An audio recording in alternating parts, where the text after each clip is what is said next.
but she also wanted to make sure that Jenna understood the situation they were in. They went back to where the breaker panel was, along the dead man. What the fuck? What? What's wrong? There should have been a dead body here. Oh my god, said Jenna, and her hands jumped to her mouth. The bloodstains were still there. Bits of brain were still plastered to the panel. It looked like something bashed the poor man's head against the panel with substantial force. Oh my god, is that? Looks like a tongue? They stared for a second at the fat man's tongue, which laid in a small puddle of blood a few yards from the panel.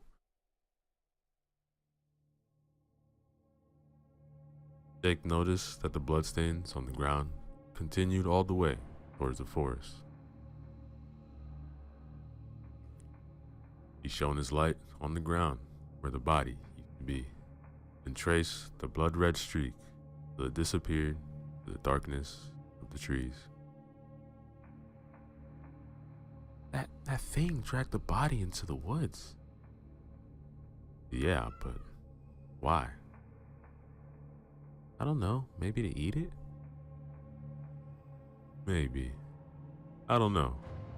But why leave it here first? Take it away later. Jake froze after his light beam fell on something he didn't see before. He gasped, and Jenna threw a half-frightened, half-worried look at him.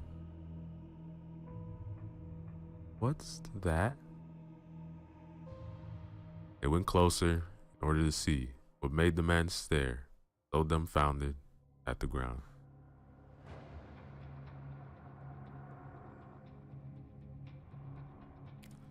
There, on the decades of old asphalt, near the bloody drag marks, a name was painted on the ground. Jake couldn't believe his eyes. The moment he saw the bloody name on the ground, he knew that tonight's events aren't random. They have something to do with him. When he was pondering the implications, Jenna interrupted him. Clark? Who the hell is Clark? He was my son. Was? He died. I'm sorry. Yeah, thanks. Let's get back to... Then a loud scream interrupted him. It was Clara. Couldn't have been anybody else. Oh no, Clara! Shouted Jenna, and ran back towards the front of the station. Jake followed.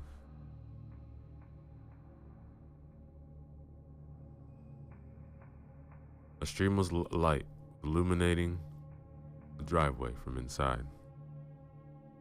It looked like somebody was searching for something. Mommy? It's alright, honey, I'm here. What happened? A monster wanted to take me. Curtis chased it away. Hey, y'all need to get inside. They followed the clerk's instructions and hurried in. He was trembling from head to toe. His chest was heaving, flashlight in his right hand was shaking.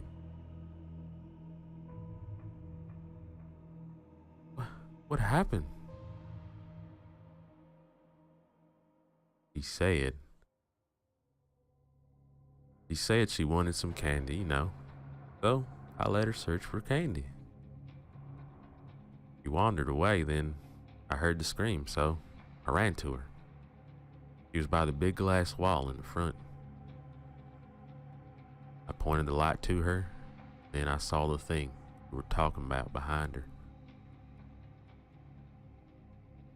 Jenna held her hands to her chest like she was having a heart attack.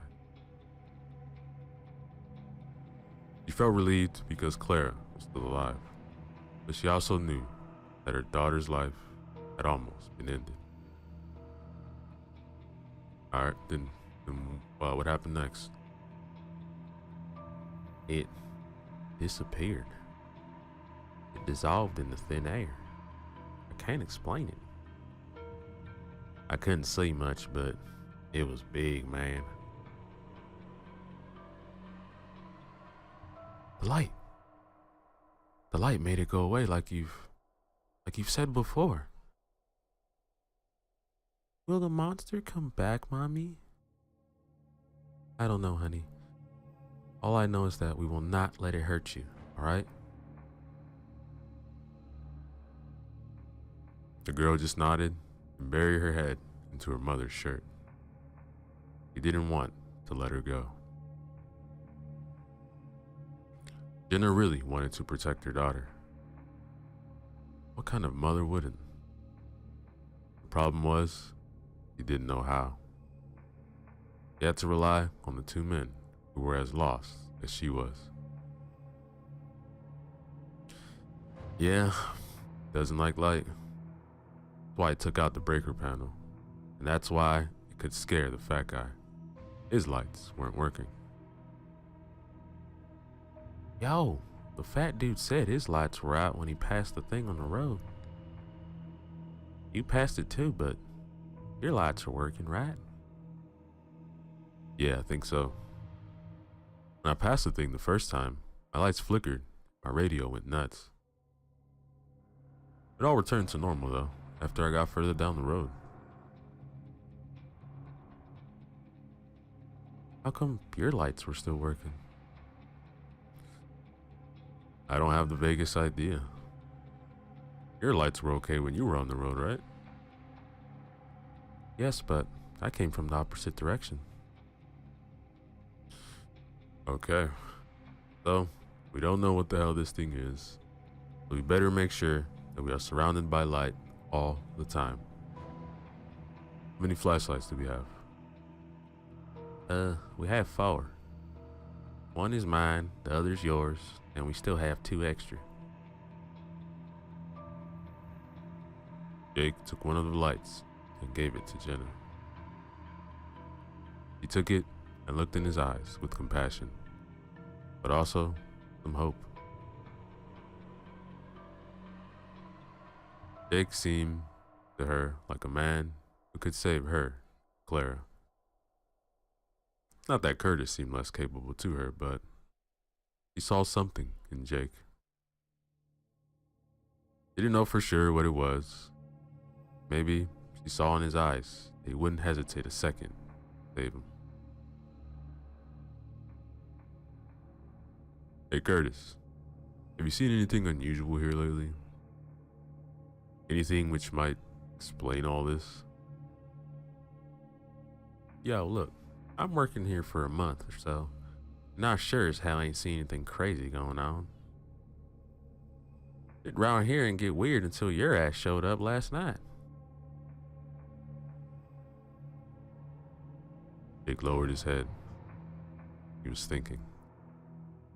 Maybe these events are truly tied to him somehow. But he couldn't understand how. I don't know, Curtis. Let's just get through the night, okay? Let's do it, man. Hopefully our batteries are gonna last. Aren't you selling flashlights here? Jenna asked, perplexed. No, ma'am. This was the same question I asked the boss when I'm coming here to work. He said that he plans to sell them in the future, but not yet. Business strategies, you know. Or lack of them. Shit, Jake exclaimed after their flashlights went out. Darkness enveloped them, and they felt icy fingers crawling up their backs.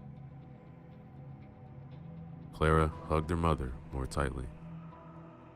The two men tried desperate moves to restart the lights, but it was futile. Just when they thought it was all over, they heard sirens.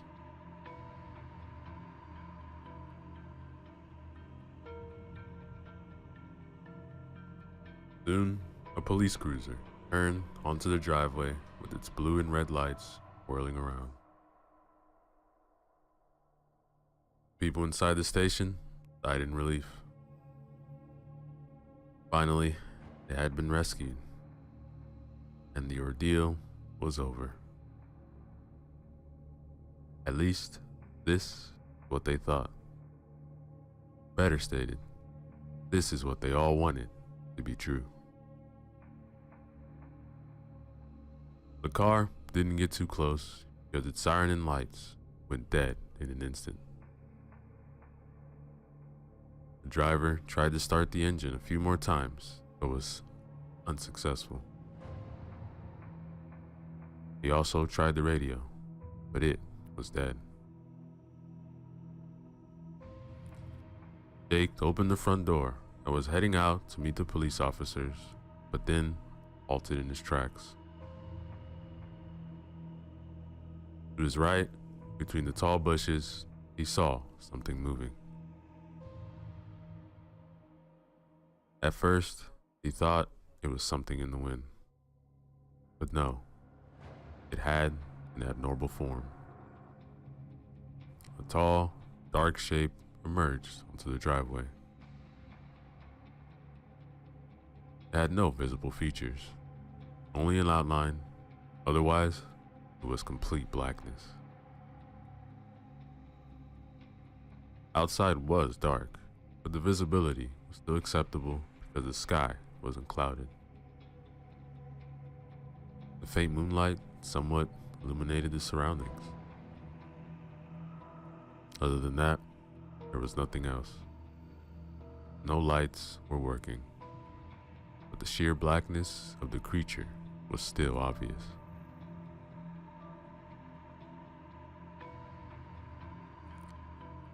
It looked tall, about 8 or 9 feet, and had wings. They resembled the wings of a bat, only much larger, and they were only retracted. The creature also had 2 horns, jutting forward from its forehead, which then curled upwards. They couldn't see any facial features. Its hands were long and ended in thin fingers, pointy claws. The creature's legs were like that of a bird or a bat. Digitigrade, but with long fingers and claws. The only feature which stood out, the blackness, were the eyes. Brown and red, positioned in front of the face like those of humans. They were looking straight at the cruiser. Jake told the others to stay inside and began signaling the officers to watch out. He was waving both his hands frantically, shouting. He knew that this was his most idiotic thing he could do, but didn't want to have more people on his conscience. His wife and son were enough for him. Watch out! Watch out! To your left! The creature was already marching towards the car.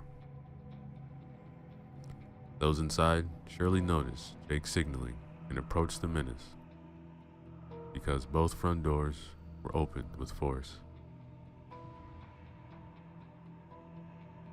The driver couldn't get out because as soon as the door opened, the black thing made a tremendous leap and landed beside the car. This was when Jenna took her daughter and rushed to the back of the station. He didn't want her to witness anything of what was going to happen. What the fuck? Came the panicked shout from the police officer as the creature grabbed the door and ripped it off like it was nothing.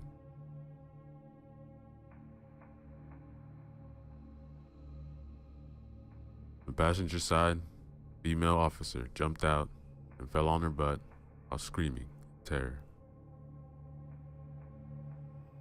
Her colleague, the driver, managed to somehow pull out his sidearm and began firing. Didn't matter. The thing was not even flinching as the bullets went right through it. Jake assumed that the shots could have been off target because of the distance between the shooter and the monster was only about 6 feet.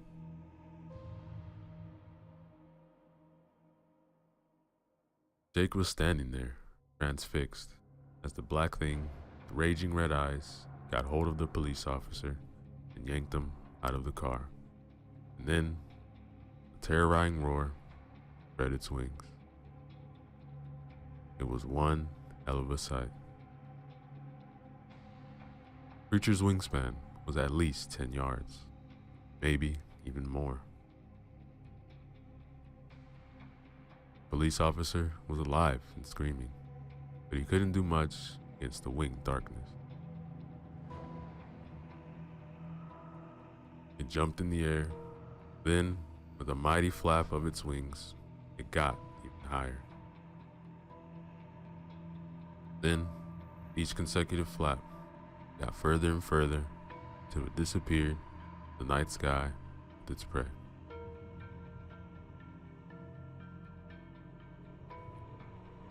Come here! Hey, officer! Jake was trying to get the attention of the policewoman who was still lying on the ground.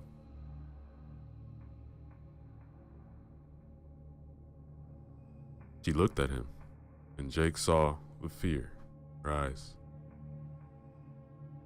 Maybe she's in shock, thought Jake. He was right. The officer's look was lost and confused. Her eyes showed panic. Jake extended his arm, and only after calling to her a few times did she wake up from her stupor. Hey, come with me. Not safe here. All right. He helped her get inside the station.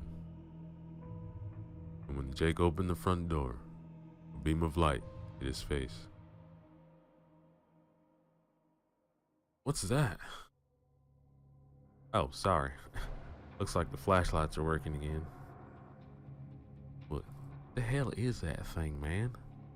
I can't believe this shit. Yeah, me either. But I don't know what it is. Looks like a bat straight out of hell.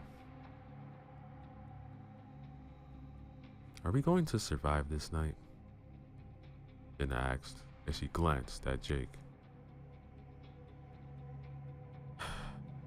He only sighed.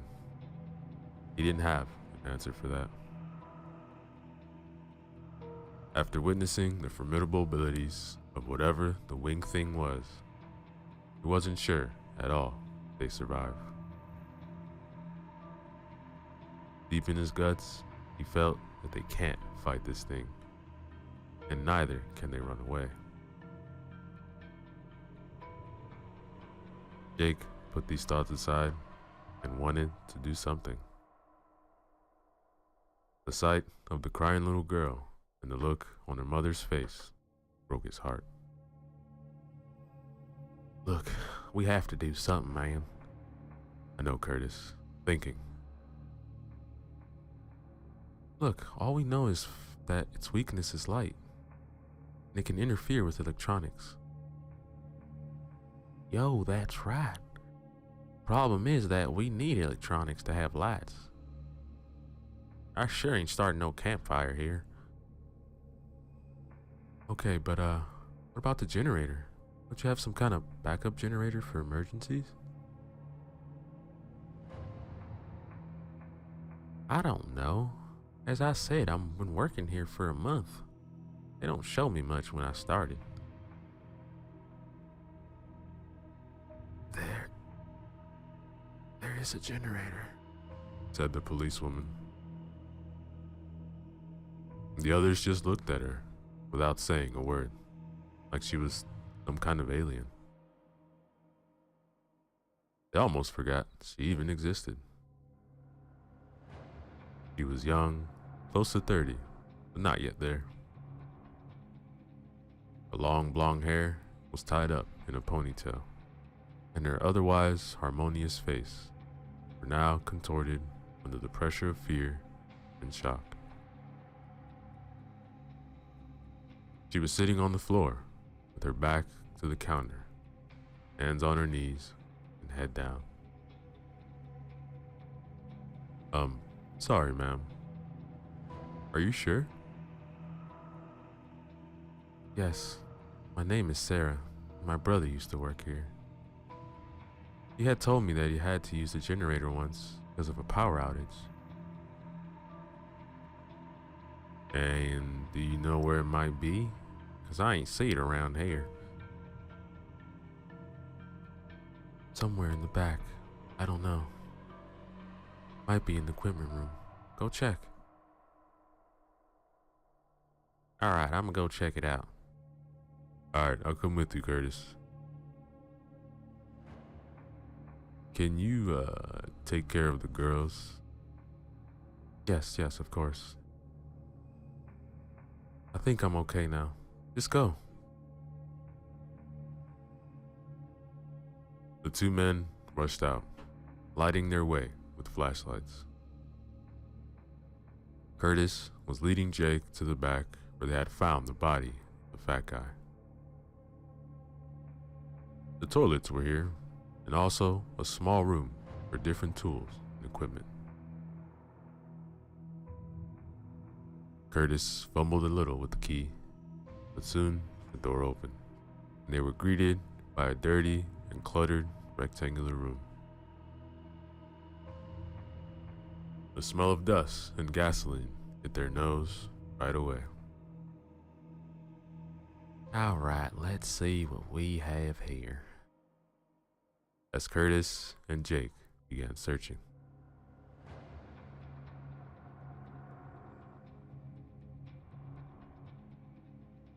After a few minutes, they found it. It was a small, portable generator. It worked on gasoline, and it wasn't the thing they were hoping to find, but it was better than nothing.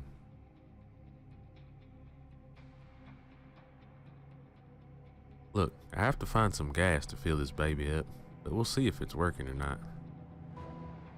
I really hope it's gonna work. Yeah, Jake, we'll see about that. Look at this, man. A searchlight. We could use this, baby. Yeah, damn right, said Jake, and inspected the object, which was larger than the flashlight and had a long cable attached to it.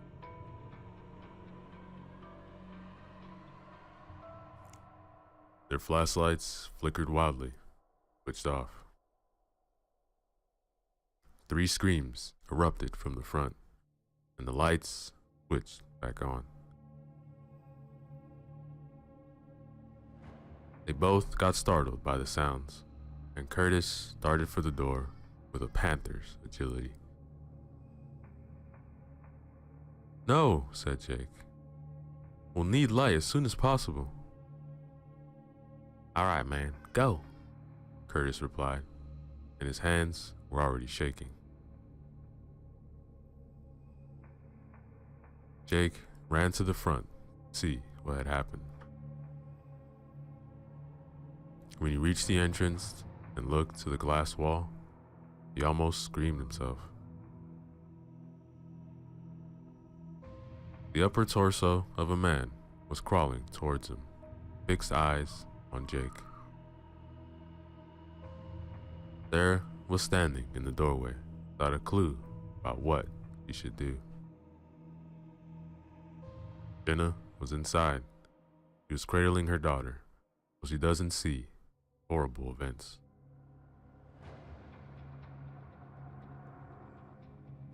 The mangled body was inching towards Drake, and he didn't have a clue what to do. He recognized him by the uniform. He was the taken police officer, more correctly, the remaining half of him. His first thought was that he should help the man, but something told him that this shouldn't be happening. Not normal for a man to crawl who knows how much after he's ripped in two. The shock and blood loss must be extreme in cases.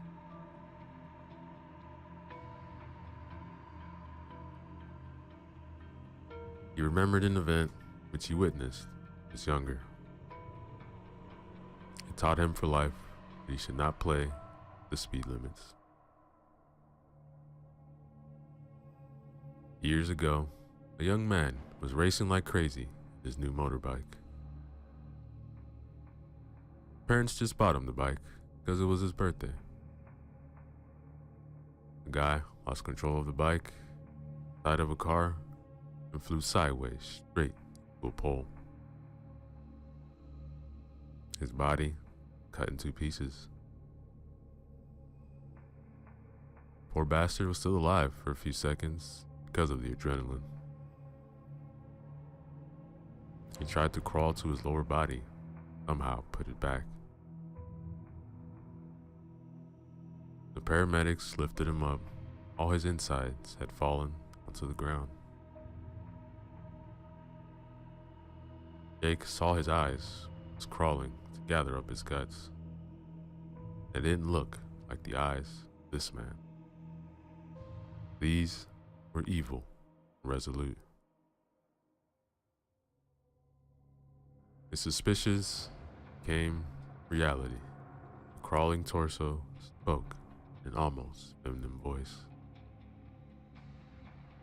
"Why did you let us die?"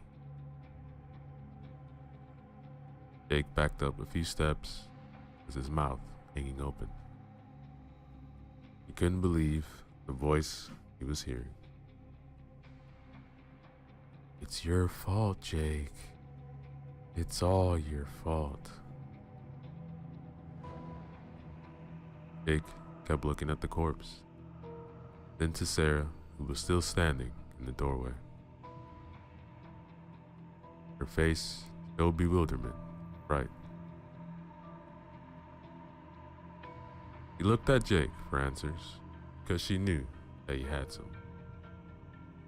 At least this was she concluded when looking at his face, which betrayed many feelings.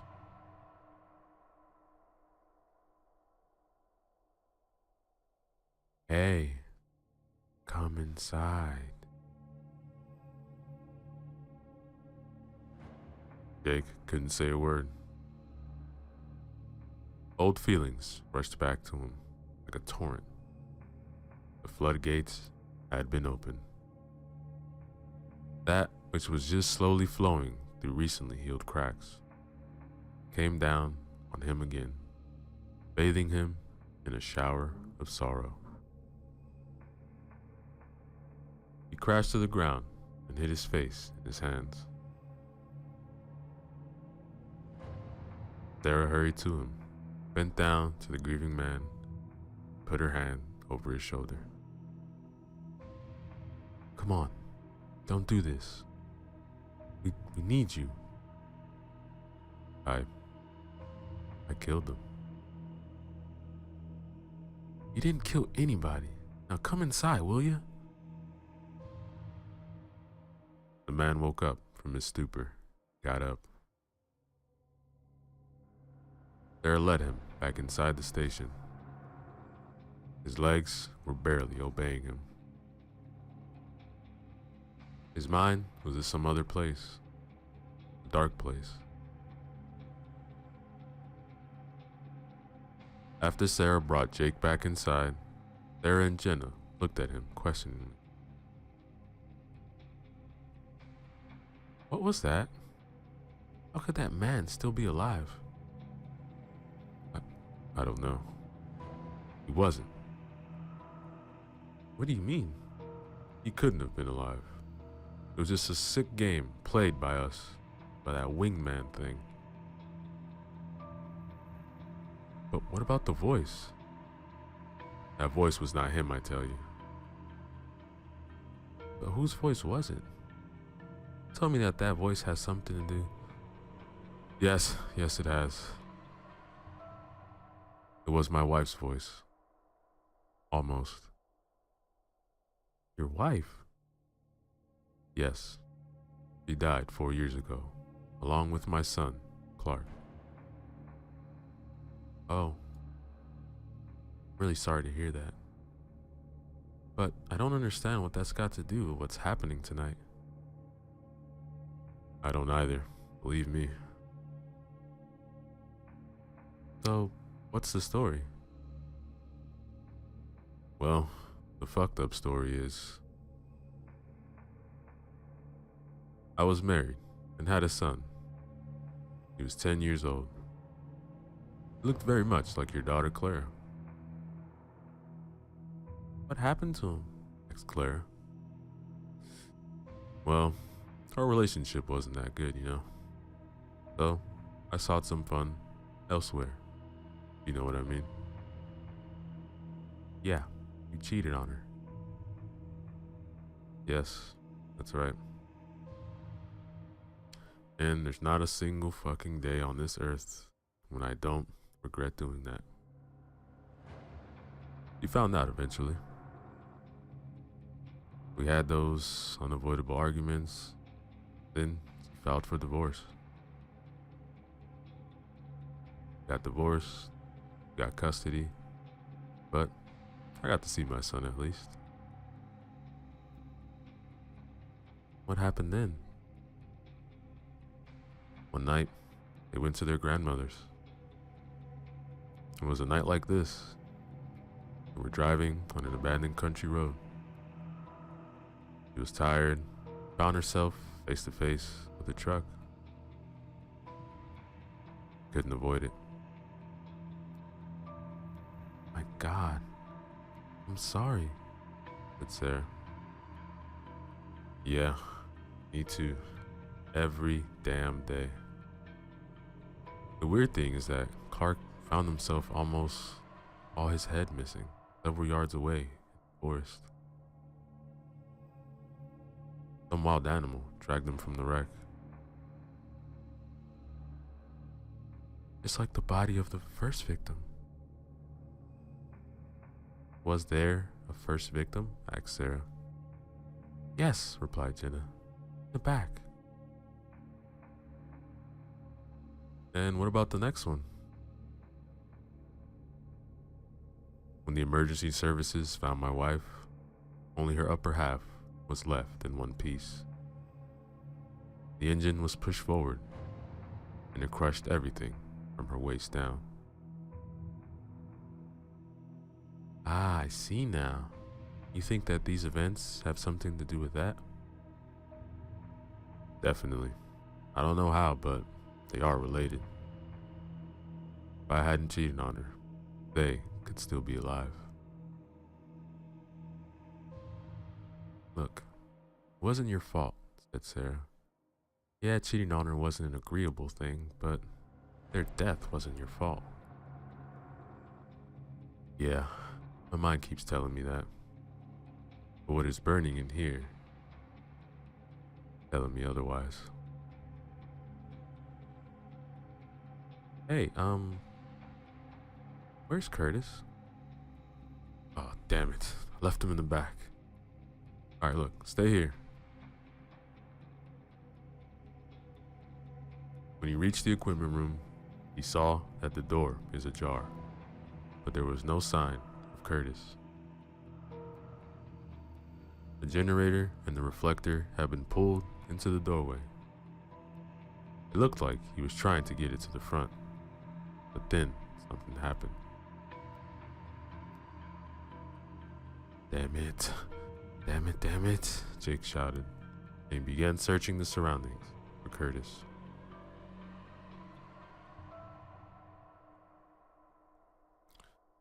His heart was racing. He didn't want to lose Curtis.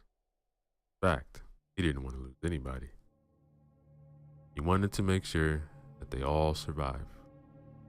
But it seemed that it is not a plausible task. Jake kept calling for Curtis, but no answer came. Only the eerie sounds of the night greeted him. Crickets were chirping endlessly in the forest, and from deep within the woods, owl hooted.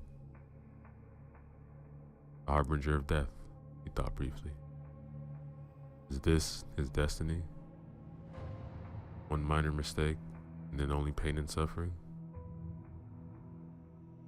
He didn't deserve this, he thought. Not this much, at least. Others shouldn't pay with their lives just because he was stupid once.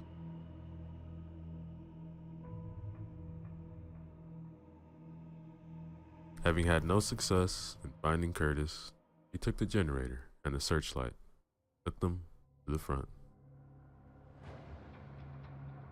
When he reached the front door, the woman already knew that Curtis was gone. Did you find him? No, there wasn't a single sign of him. Oh no, are we going to die one by one? Mommy, I don't want to die. I'm sorry, honey, I didn't mean it. Mommy's just scared, that's all. We'll figure something out soon and we'll go home, alright?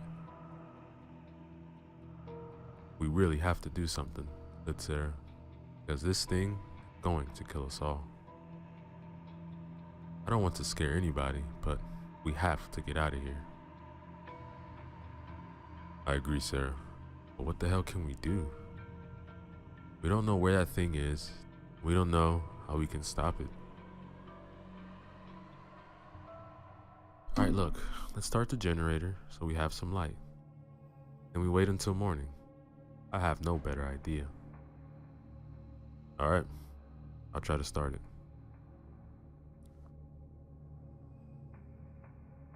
He took the generator further inside and switched it on. It was working fine. He then connected the searchlight to the generator. After switching it on, bright light filled the place. It was much more powerful than their flashlights. The steady roaring of this generator's sound was a welcoming one. Ah, great. It's working, exclaimed Jenna. Yeah, let's hope the gas is gonna last. Alright, Sarah, so now what? Jake then said, now we wait. We'll have a few more hours till sunrise.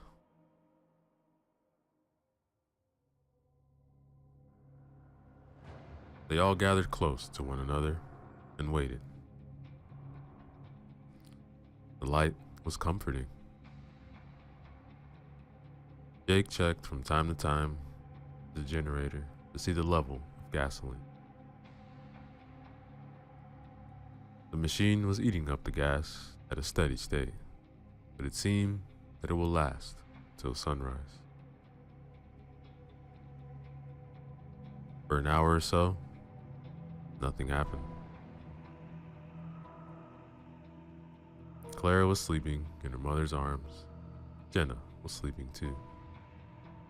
Sarah and Jake were awake. They sipped from the bottle from time to time. Not too much though, so they won't get drunk. The two of them were talking in a low voice about many things. After some uneasy shuffling, Clara woke up and began waking up her mother. Mommy, I need to pee. Yeah, all right. I need to pee too. Hey, you two shouldn't go alone, said Sarah. Don't worry, I'll go with them. Look, I'm coming too. I also have to use the bathroom, and it's better if we all go together. Damn whiskey. And drink on the job. Alright, let's try to make it quick. Take the flashlights with us. At least we'll know when it comes.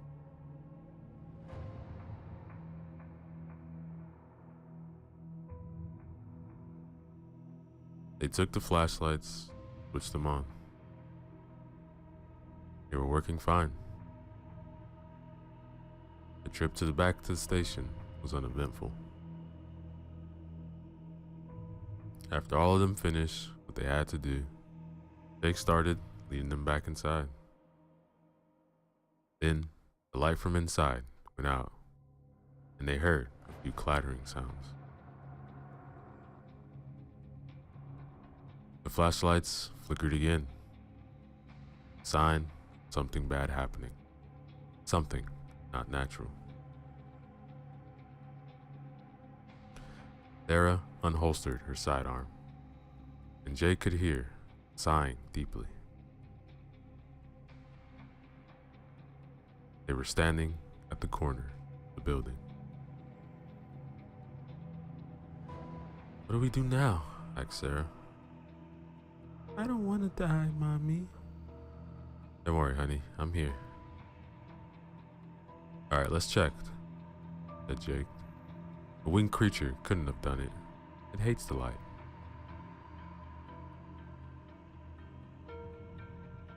They all inched their way around the corner. The entrance was only a few feet away. After a brief glance inside, they saw that there was nothing moving. Only suspicious thing was the light was not working.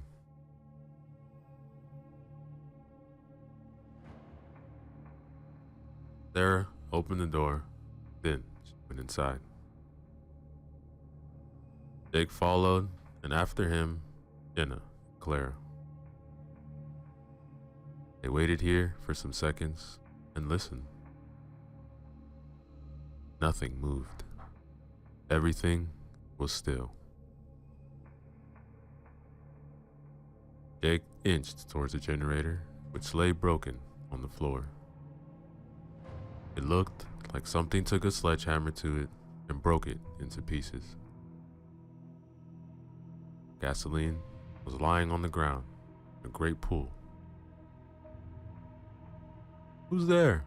Shouted Sarah. What? Something moved there. Wait, said Jake. A faint rustling came from the back, but they couldn't see anything because of the overwhelming darkness. The smell of spilled gasoline was heavy in the air. They had to be careful not to do something stupid, ignite it accidentally. Sarah and Jake took careful steps towards the back. This was when they heard the flapping of heavy wings from outside. Both of them turned towards a glass wall, but couldn't see a thing. They were between shelves anyway, and it was dark too. The flapping came once again from the outside. Sarah was shaking, and the gun in her hands was rattling as her hands trembled. Jenna and Clara moved back from the front wall.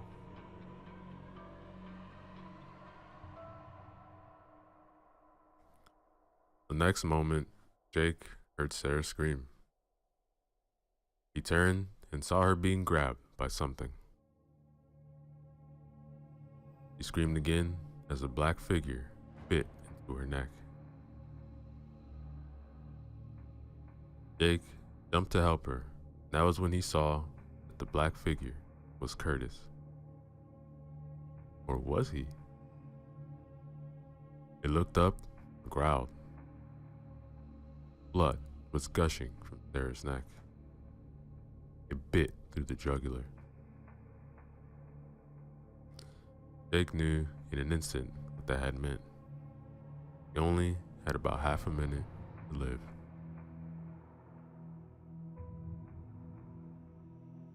Jake grabbed the hand which was around Sarah's neck and then punched Curtis in the face. Curtis drew back, loosened his grip. Sarah slid out. With her remaining strength, turned and fired 2 times. The bullets hit their target in the chest, and Curtis tumbled back.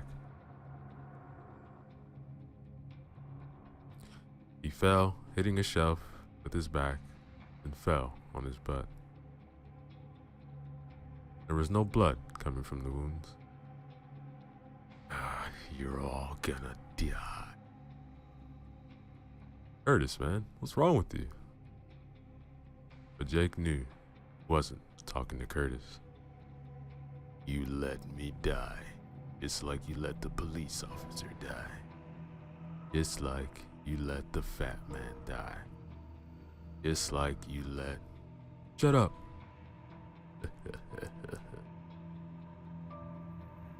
This is what you're telling your demons, and they won't be silenced. Your demons have come alive, Jake. They will not stop till you are dead. Don't you see? Everything is your fault. Do everybody a favor and just fucking die, you pathetic shit. Curtis's head lolled, and he didn't move anywhere. Jake was looking at him, stunned. The bad part was that he believed Curtis. Jake now saw clearly what these events meant. He looked at Sarah, who was on the ground, clutching at the wound on her neck. Quickly tore off his piece of shirt, folded it up, and pressed it on her wound. He was determined not to let Sarah die. He didn't deserve it. The only one who deserved to die was him. Jenna came to the side. Clara stood a few feet behind them. Oh my God, you going to make it? I don't know. What happened to Curtis? Why did he attack Sarah? I don't know. Somehow that creature can control people after they die. I can't believe this. Me neither. But I have to end it. Sarah gasped, and she grabbed Jake by the sleeve of his jacket. Save. I won't make it. Save them, please. No, you won't die. You can't die. It didn't matter. Sarah was already drifting away. Some seconds later, she didn't breathe anymore. The wound on her neck, too big, and the blood seeped out anyway. Jake was furious and grief-stricken. Is this all really his fault? How can that be? All this because of a past mistake?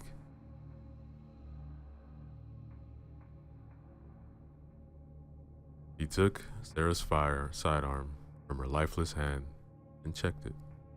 It was a revolver, and it still had 4 bullets in it.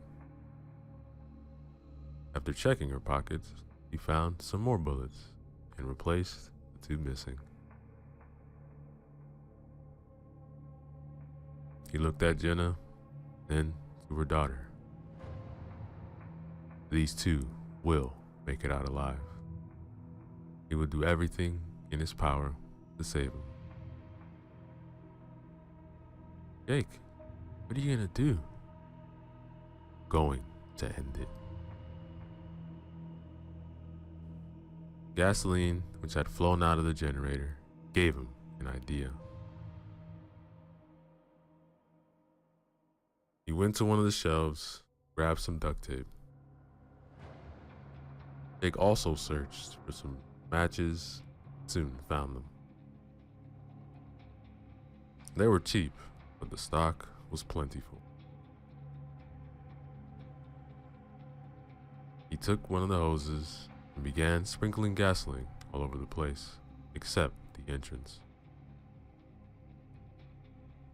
Then he taped the lever to the handle so the gas could flow without him holding the hose.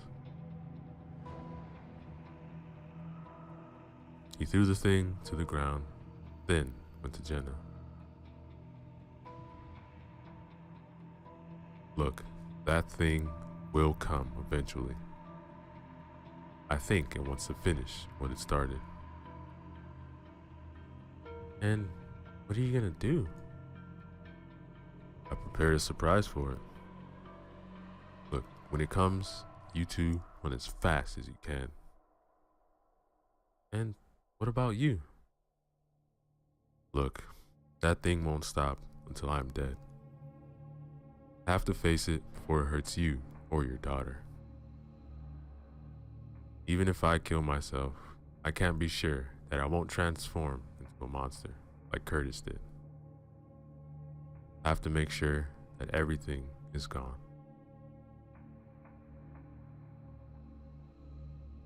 All right. Look, I wish I had a choice, but it seems like the only one. Look, get your daughter and be ready. But where should we run? Away from the monster. If you have to run through the woods, do it. Don't hesitate.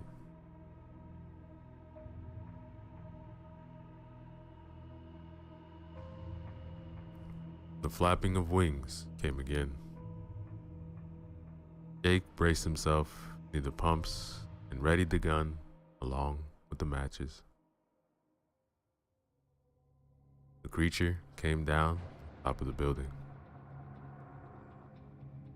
It let out a terrifying screech. Then they could hear its steps along the roof. All right, girls, be ready. They just nodded and waited beside the front door. The creature was taking its time. The steps sounded carefully, calculated. Jake's heart was beating. It wanted to jump out of his chest. The girls were terrified, but eager to get the hell out of there.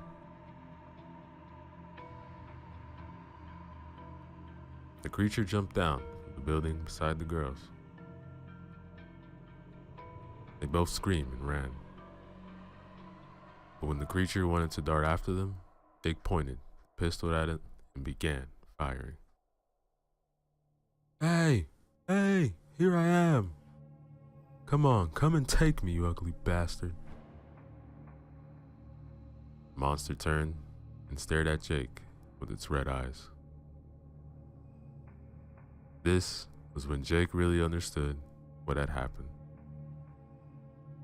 Not only had it had something to do with him, it was him. All the grief and pain he had felt since the death of his wife and his son came to life somehow. The monster had wanted him here. This is why the lights were still working when he had arrived. It was playing with Jake. It was feeding on his guilt.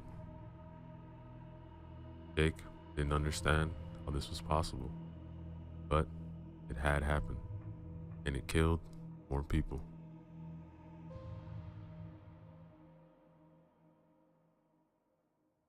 He fired more shots, but they didn't hurt the monster. He got closer and closer. Jake saved the last bullet for himself and glanced behind him. Jenna and Clara had already run away. Monster closed in. Jake took out the matches and lit one. "You're coming to hell with me." And when it got closer, he threw the match at its feet. The gas lit up with an infernal roar. The creature cried in pain as the light hit and fire hurt it. When the fire reached Jake's legs and began engulfing him, he pointed the pistol to his head and pulled the trigger.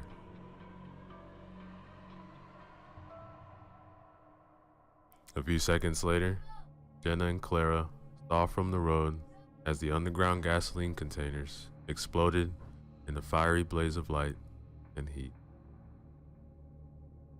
The cries of the creature reached their ears too. They saw the creature's body, blazing body, rise from the flames and dissolve in a few seconds into thin air. Yo, what is up, everybody? Let's go back again. Another short horror story for you guys, written by Miss Unicorn 257. Remember to use the links in the description below. Show love to them. Like, comment, and subscribe. Babysitting. A young girl was babysitting some children late one night. Once she put the children to bed, she went to watch TV. In the middle of the show, the phone rang. When she picked up the phone, all she heard was laughing from the other end of the phone. She listened for a minute and then hung up. After a few minutes, the phone rang again. This time, when she picked it up, there was a male voice that answered and said, "Have you checked on the children?" The girl asked who he was, and in reply, he laughed and hung up. She was scared and called the police. When the police showed up, they said it was a prank call, to call back if it happens again. She got another call from the man asking again if he checked on the children. She hung up, and the police told her that she should get out of the house immediately. The calls were coming from the upstairs extension where he already murdered the children. That, ladies and gentlemen, is the end of our story. Yo, what is up, everybody? So let's go back again. Another short horror story written by Miss Unicorn 257. Remember to use the links in the description below. Show love to them. Like, comment, and subscribe. Story 2. Snow Day. It was a lovely night with at least a foot of snow on the ground. I was watching the news and drinking some hot chocolate.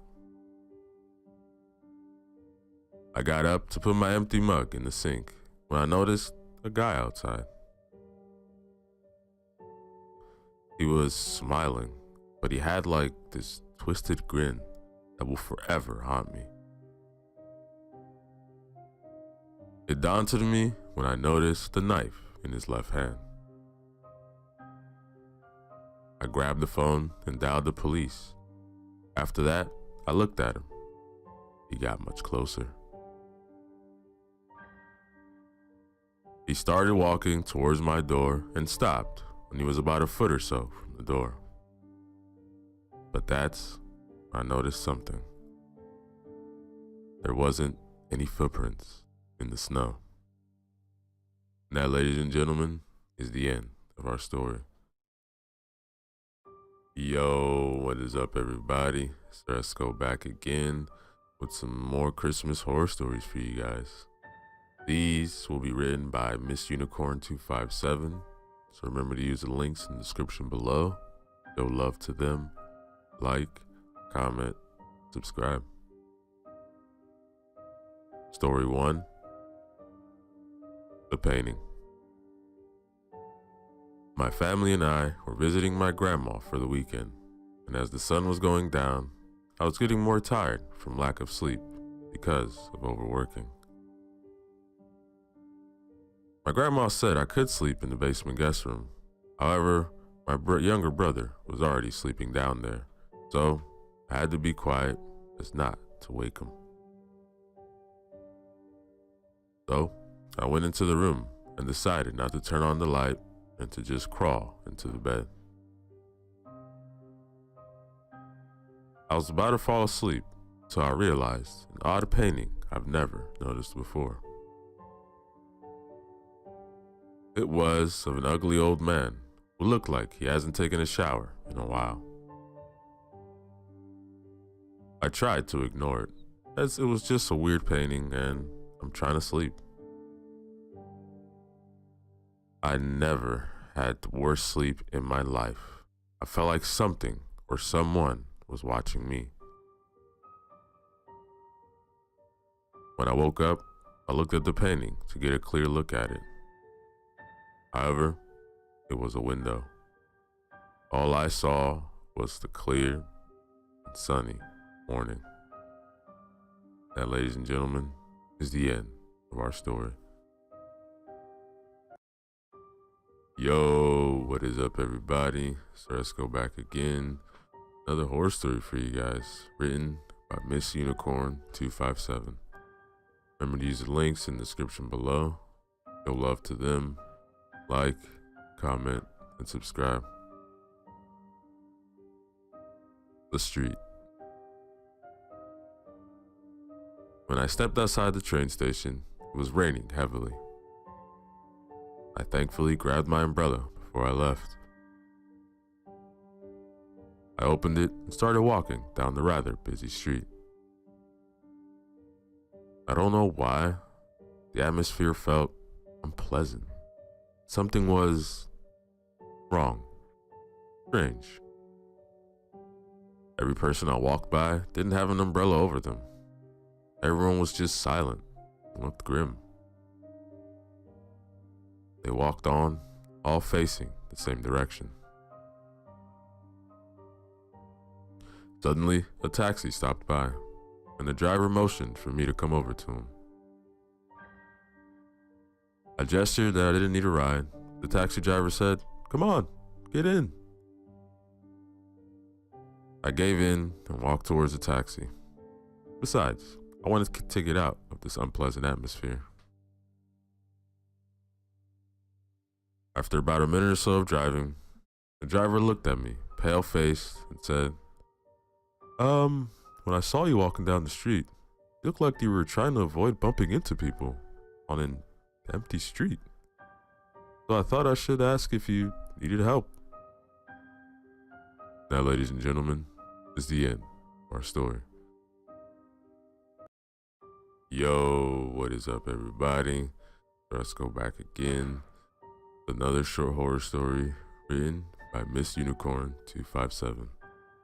Remember to use the links in the description below. Show love to them. Like, comment, and subscribe. Ariel. When my first daughter was around 5 years old, she was obsessed with The Little Mermaid. She would literally watch it almost every day. We would dress up as Ariel every Halloween, and it brought joy to my heart, seeing her love something so much. One day, I found out that I was having another child. We later found out that it was a girl. Lily, our daughter, was thrilled to have a little sister, and so we were. A year goes by, and we're a happy family of 4.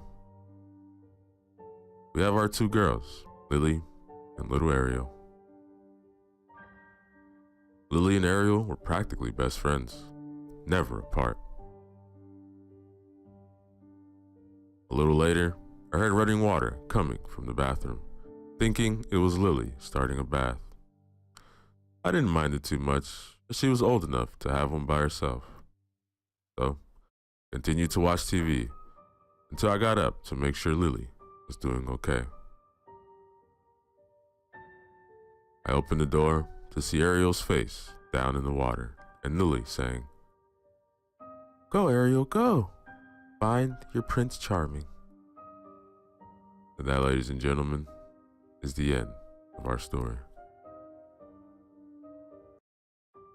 Yo, what is up, everybody? So let's go back again. Another short horror story written by Miss Unicorn 257.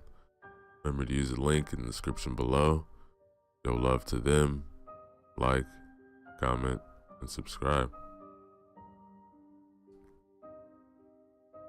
Pretending to sleep doesn't work. A young boy was peacefully sleeping in his bed one night. He suddenly hears footsteps outside his door. He opens his eyes slightly to see what is happening. His door then opens quietly to reveal a murder carrying his dead parents. This figure silently puts the corpses on the chair in his room and writes something in blood on the wall. The thing proceeds to hide under the children's bed. The child can't make out what the writing on the wall was and knows that the thing is under his bed.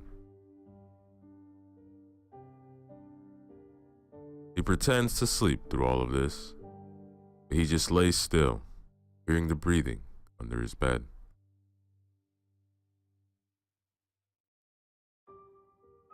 After an hour passes, his eyes get more adjusted to the darkness. He tries to read what is on the wall, but it is hard to make out. Then he gasps when he realizes what it says. "I know you're awake." And he feels something shift from under his bed. That, ladies and gentlemen, is the end of our story. Yo, what is up, everybody? So let's go back again. Another short horror story written by Miss Unicorn 257. Remember to use the links in the description below. Show love to them. Like, comment, and subscribe. No hands, no talking. When I was little, I remember having no say in things. I was never allowed to say anything, without permission at least.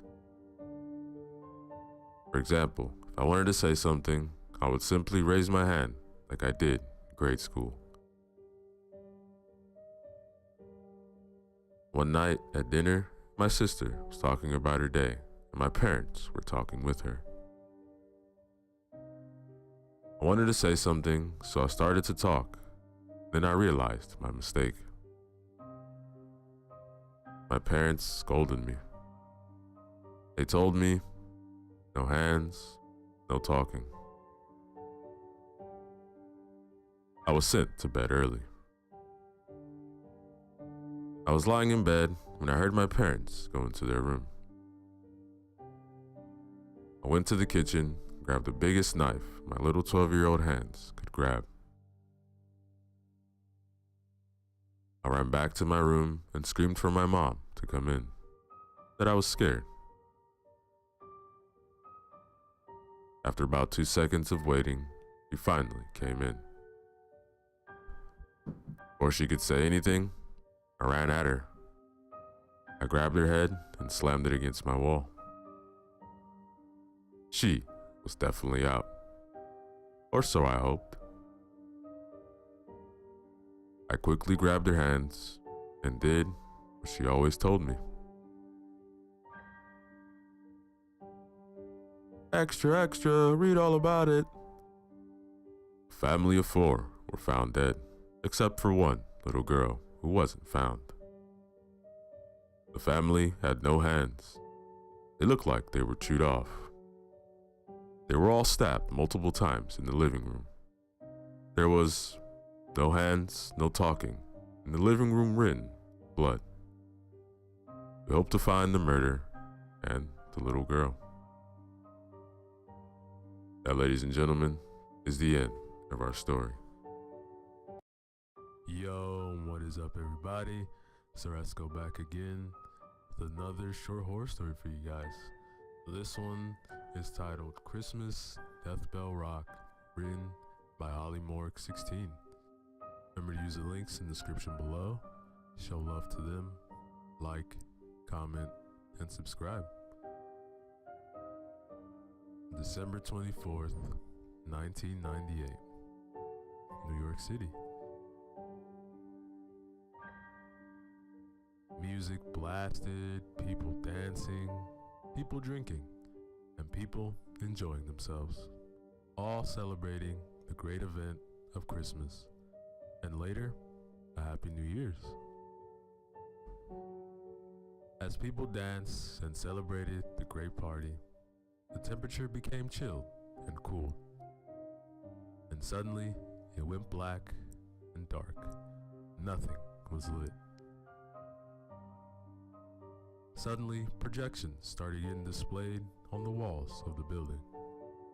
A person popped up.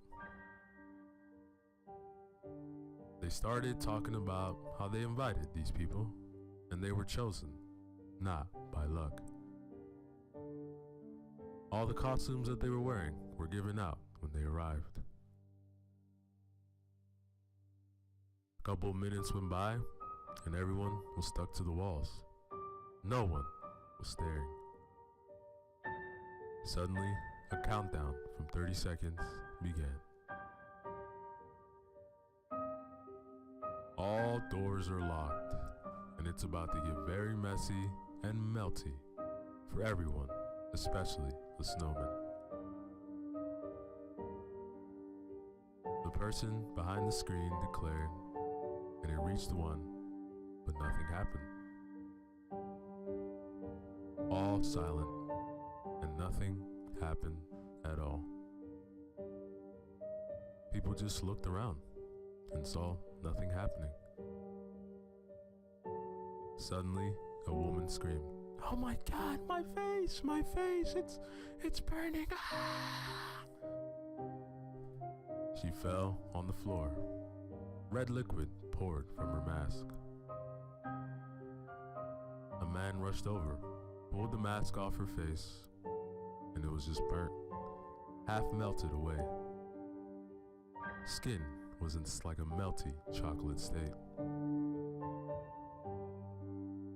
It all started pouring out onto the floor. Everyone in snowman costumes ripped off their masks, but no one could. Yes, you saw one of the consequences. How about you all get the same fate? Then they all started falling. Everyone in snowman costumes started to fall, spilling blood from the masks. Everything that was white turned a dark red. So, my elves, first job, clean all these bodies off right now. If any of you try to escape or run, well, you have seen what can happen, but there's even worse. They all rushed, picking up their dead friends' lifeless bodies, dripping out blood each lift. People throwing up, it built up in their masks, and they couldn't even release it. This causing people to build up and build up sick inside of them. One elf dropped to the floor, the mask released, and tons of volume of sick rushed out, mixed with blood. All the elves kept running around after all was clean, and the stranger just laughed and laughed. Merry fucking Christmas. Hopefully you enjoyed the Christmas Death Bell Rock. Ho, ho, ho, ho, ho. And that, ladies and gentlemen, is the end of our story.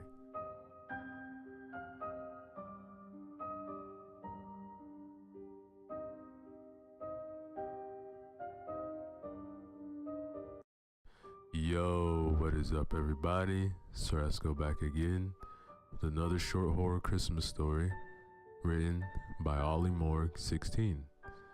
This one is titled Always Believe in the Man in Red. For this story, we'll be traveling to Bath, UK. Here is a family and a son that is called Noel, the only believer in his whole family tree. December 24th, 1998.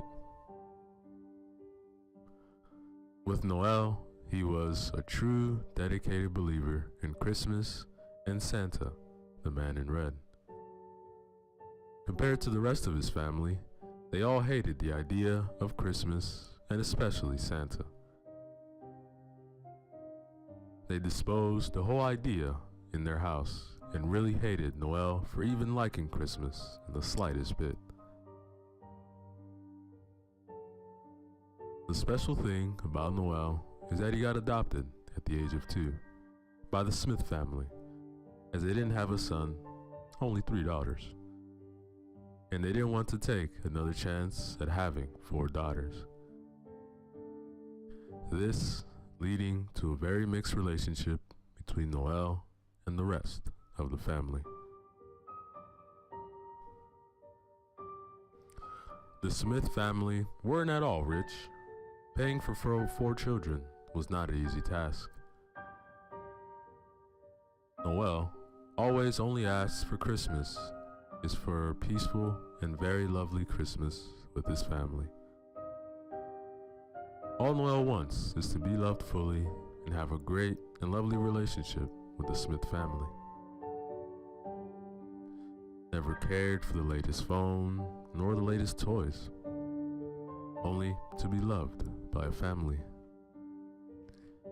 So, once again, Noel wishes and wishes for a loving family that I could be trapped with anything. A family that will love me and will always be together, trapped as if in a snow globe. Noel always wanted this family, but sadly, the Smith family never came to be that family he always dreamed about. Oi, Noel, get down here. It's dinner time, and if you don't come down here, you won't get nothing. Okay, Mr. Smith, coming right down. Good. And guess what? We have something special to show you. Noel wondered, what could this special thing be?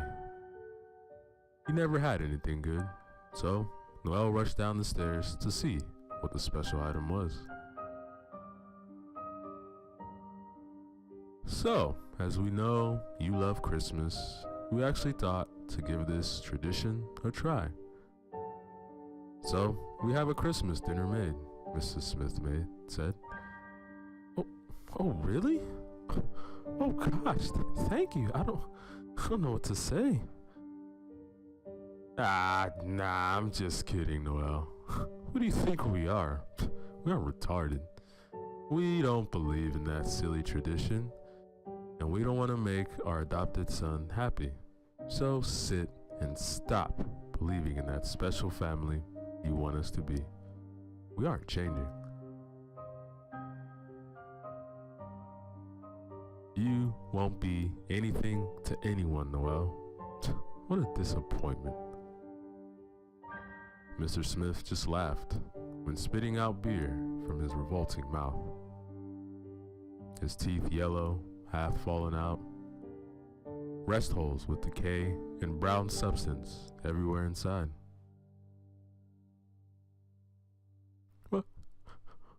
Why are you all... What? Say it, boy. Say what you were going to say. What happened? You don't have any balls? You're all mean. And as I heard you say to the neighbor, you're all dickheads. Mr. Smith stared right into Noelle's eyes, looked at Mrs. Smith. She nodded her head. Mr. Smith stood up, unclipped his belt, and headed towards Noelle. Come here now. If you run, it will be worse. However, Noelle knew he could make it to the bathroom upstairs and lock himself away. So, he ran as fast as he could, and Mr. Smith charged after him. Noelle was so close to the top, however slipped on the third step to the top.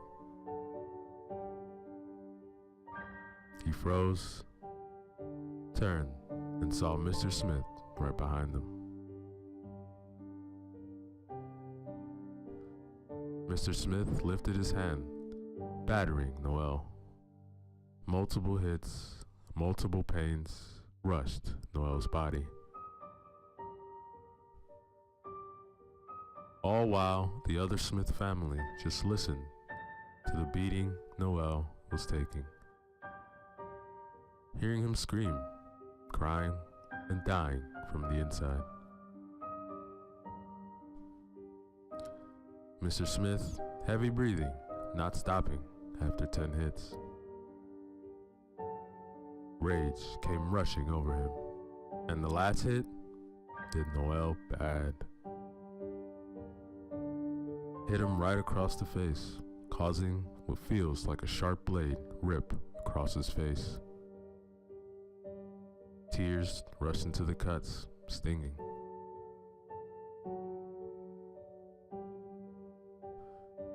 Don't you ever call my family dickheads. If you don't like us, leave. I don't know why we wanted a son, especially one like you. Noelle, stunned by the event his body took, hearing all the Smith family laughing and cheering that Noelle isn't with them, Noelle rushed into his room and wished. I wish the Smith family will leave me alone. I wish I was alone. I want them to die. But, Santa, you aren't real, as anything I wish for doesn't come true. I don't believe. I don't believe, I don't believe, I don't believe. Far, far away, Noelle's words rushed into his ears. Their eyes widened, heavy breathing. Friends, we have a non-believer. Time for fun. Laughter filled the darkness of the voices in the room. Laughter just filled and filled. Bells rang, springs twisted. Flight to Bath, UK has begun. In Bath, Noelle was looking at the scars, cuts, and bruises that infected his body as if a virus. One big cut on his left side of his body, near the ribs, was deep, and blood flowed out, mixing into his t-shirt. Noelle just went to bed to get the day finished and to try and think of anything but Christmas or the family he always wanted. Noelle fell asleep around 18:59.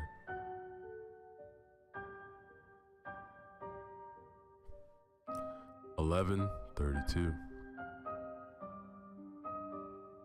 Noelle's eyes opened in milliseconds as his face pointed towards the ceiling from the loud bang. The noises continued above him. What the hell? There's no rooms above me. As the noise headed towards where his head is, it stopped. He realized that the house chimney was right next to his bed. He put his ear next to the wall. Suddenly, he could hear heavy breathing and the scraping of chains against the brick. Hello, Noel. I know you can hear me.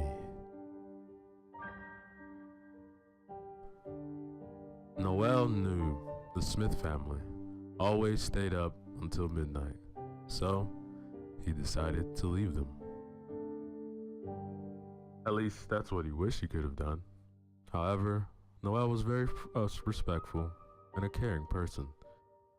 Even though the pain the Smith family had put him through, they are still people. So he ran down the stairs, rushed into the lounge where the Smith family are and the chimney is. Guys, there's something in the chimney, believe me, and I'm not coming in by the fire. Oh, really, Noel? Another one of your stupid, spirited Christmas speeches? No, I'm serious. There really is. All the Smith family stood up and stared at him, all backs towards the fire.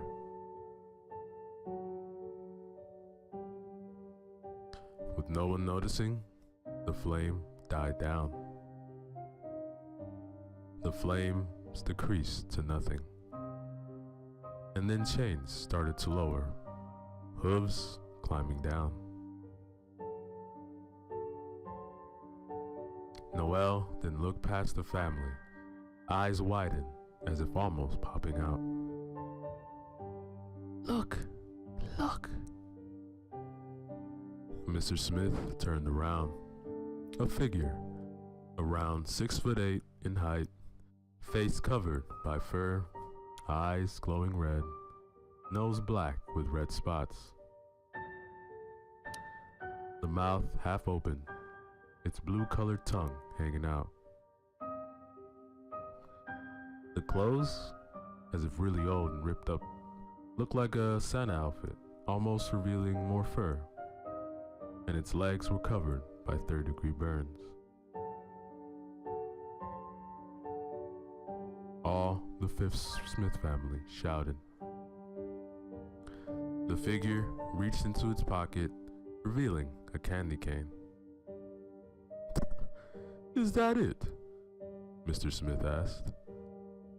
Right then and there, the figure stabbed right in the middle of his face, blood splattering out. The floor became a murder house. He turned to the family, blood steaming out of his head. He fell to the floor, and the sound of the candy cane digging deeper into his face. The figure then turned Mr. Smith around, ripped the candy cane right out of his head, and all you could see was blood spouting and brain tissue everywhere. The figure just stood, laughing at him. Then it pointed to Miss Smith. Her movement was taking steps back.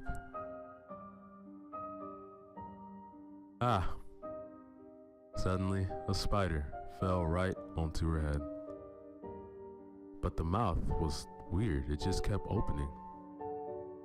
But it bit right on her head, causing such a deafening scream, and Mrs. Smith tried to remove the spider from her head, but had no success at all.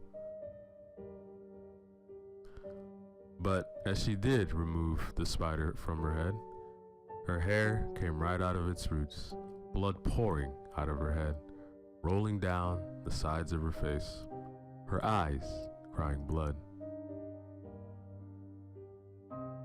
The spider eating away her hair, which revealed to have some skin attached to it.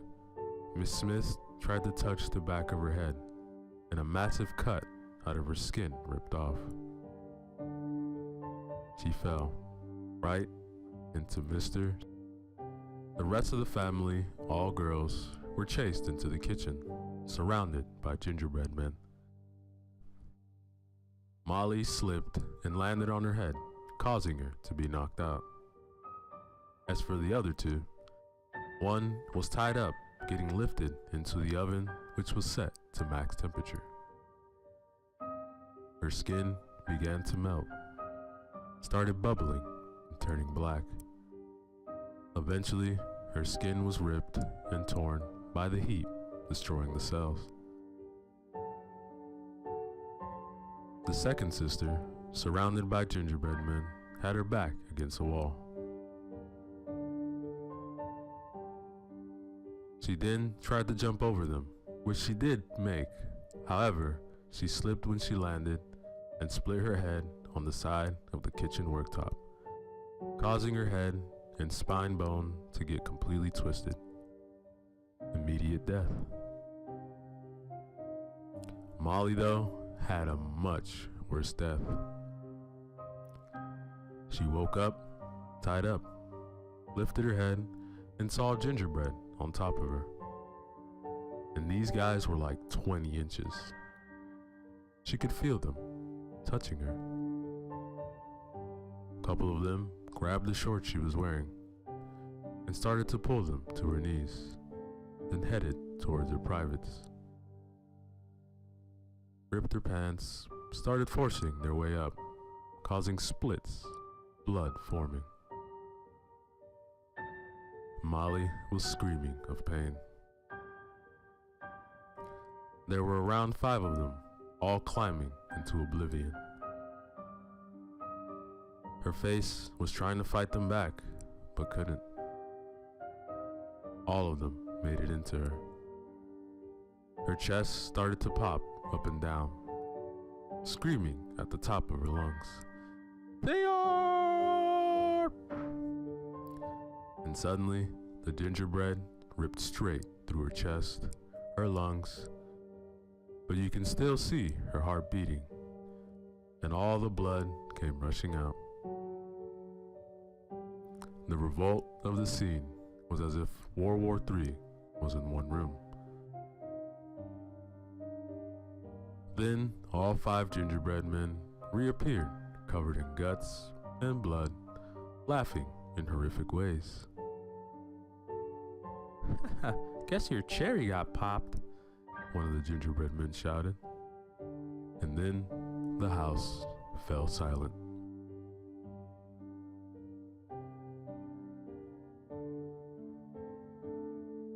Noel, when his adopted sisters ran, he too ran up the stairs, but he went into the bathroom and closed his eyes, wishing it would all end. Wishing he could go back to his old adopted family, as he actually did have a family. Noel just sat in silence, crying to himself. Chains started to come closer and closer. As it sounded like they were right outside the bathroom door, they all stopped. Every little sound stopped. Was it all over? Noel had his eyes shut. He opened them. Hello. Suddenly, Noel was face to face with the figure.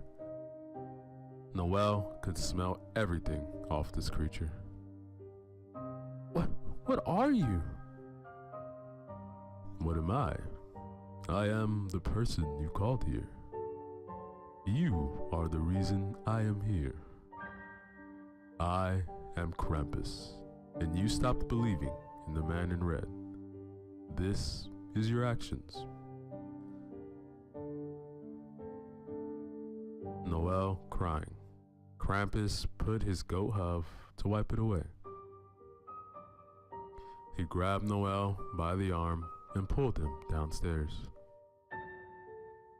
Every creature, toy was down there cheering Krampus.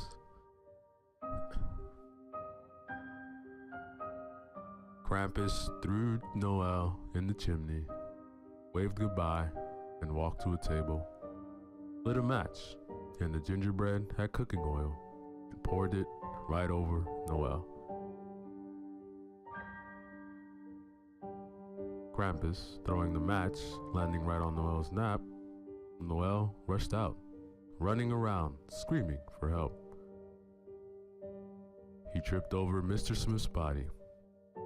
Krampus lifted him up again and threw him on the chimney again. Noel then rushed up the chimney, launching into the sky. He saw his whole city. He started to rush straight towards the earth as he realized gravity was starting to grow. Noel then hit the ground. Whoa! Noel then woke up in a very nice bed and a clean room. He walked downstairs. A family, cheerful, all cheered Noel when he entered the room. Hey, we've been waiting for you to open your Christmas gifts. Here, open this one's first. As this is to claim to be the first one to be opened. Noel then stared at Mr. Smith. He was happy. So, Noel opened the gift. It was a bit of cloth, red and old. Noel turned the piece of cloth over, and it had a big K on it. His face dropped. Then he suddenly heard a tapping noise outside the house. Noel then rushed outside, and right there in front of him, Krampus was looking right at them. But he was massive compared to them, a giant. He lifted them up and put them right next to a piece of paper saying, Noel Smith, wish, loving family that I could be trapped in anything with. A family that will love me and will always be together, trapped as if in a snow globe. Noel saw and understood what has happened. He got his die-hard wish. He has everything he wished for. A perfect family trapped in a snow globe. Krampus lifted them up again, started tilting them forward. Noel hit the glass and saw a bin with multiple other snow globes. Here you go, Noel. Your wish has happened. And have a very Merry Christmas, and always, always believe in the man in red. The Smith snow globe fell straight into the pit of other abandoned snow globes. Krampus then waved and covered the pit to make it complete darkness.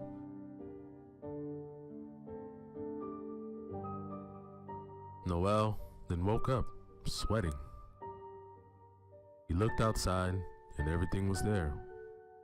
No snow globe, nothing. He went downstairs and the Smith family, all unhappy and not believing in Christmas. Was it all a dream? Mr. Smith then asked Noel, "What do you want for breakfast, kiddo?" I'm not that hungry, but thank you." Noel actually felt happy. Not perfect, but actually happy. He looked around, and the family did start looking happy as well. he could finally get the happy, unhappy family he always wanted.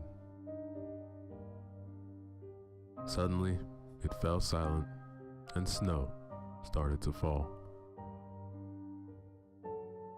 He heard the tapping again, and the voice said, "Hello, Noel."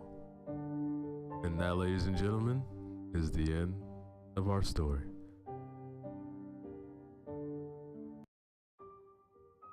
Yo, what is up, everybody? Ceresco back again, this time with some short Christmas horror stories for you guys, written by Ollie Morg 16. Remember to use the links in the description below, show love to them, like, comment, and subscribe. Story 1, The Mall That Ended It All. For this story, let's travel to Michigan, USA, where we will meet our main characters in this story, and we will find out the details of their journey that began on December 20th, 2015. The day was cool, snow falling, covering everything like a pen over paper. It was all white, no color, a monochrome of man-raised images. Chris and Jamie have been up for an hour, waiting for the time to go head off straight to the closest mall for a late Christmas shop. With Jamie, she loves Christmas, and every year when the year turns to December the 1st, the decorations and music all pop out and begin the countdown to the 25th of December. While Chris does like Christmas, but not as much or excited compared to Jamie, he loves Jamie's emotions and feelings about Christmas. He's beginning to love Christmas almost as much as her. The mall that they want to go to opens at 10 a.m. and it's called Briarwood Mall. As it is the best and the biggest they could shop at, plus it is the closest towards them. The time is 9:45. Hey, let's head off now, as we could be the first ones in the front line. Chris and Jamie headed off to the adventure to the mall. After many minutes, nearly hours in the mall, Jamie noticed a line leading to something. So she led Chris with her to see what the line was leading to. Jamie, like a child literally on Christmas, was so excited. It was a man dressed up as Santa. Oh, Chris, I need to have a photo with him. Okay, but I think it's a little bit creepy that a man is dressed up as Santa. They were only a couple spots away from Jamie's photo with Santa, when Chris noticed that the Santa guy was fully constrained on something. So Chris followed where his eyes were leading to. The guy was looking at his girlfriend, Jamie.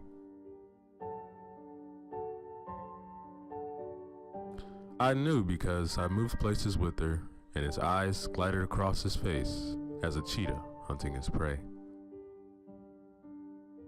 I even moved in front of her.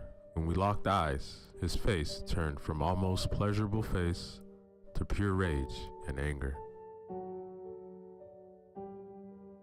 Chris blinked uncontrollably, but the Santa never did. Only made full eye contact. Hey, Chris, move out of the way. Santa's waiting for me, Jamie said, as Chris didn't notice that all that time the people in front had their turns already.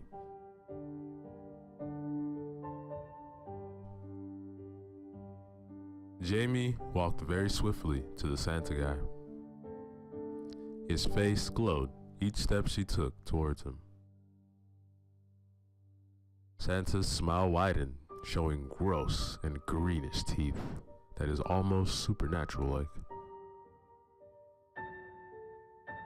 Chris, come on, take photos of me and Santa.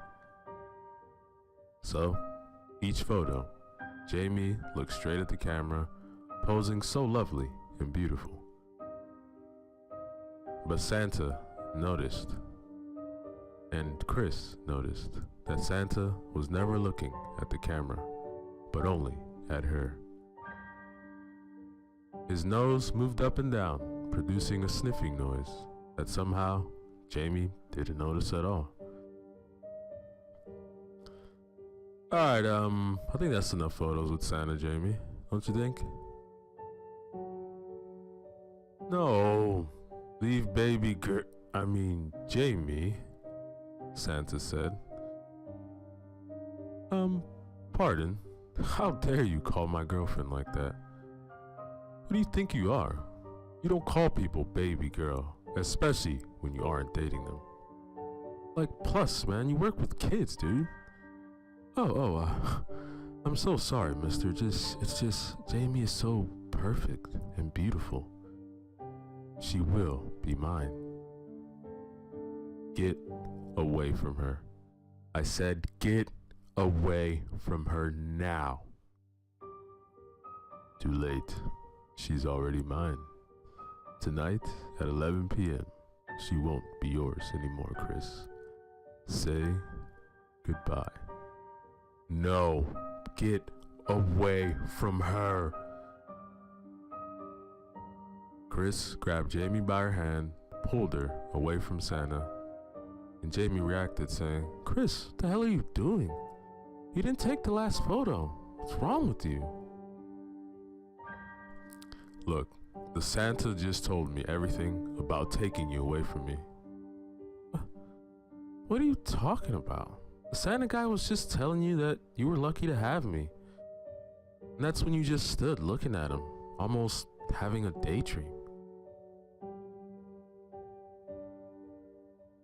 Chris was reviewing everything that just happened.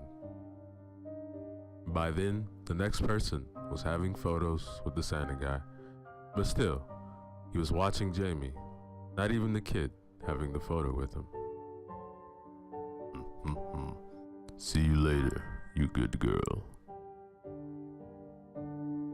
Alright, that's it. You better shut the fuck up right now before I hit that fake beard off your round head. Everyone in the radius of Chris and Jamie was staring at them. Shut up, Chris. You're embarrassing me. Chris and Jamie were silent all the way back home, with a beeping sound being in the background.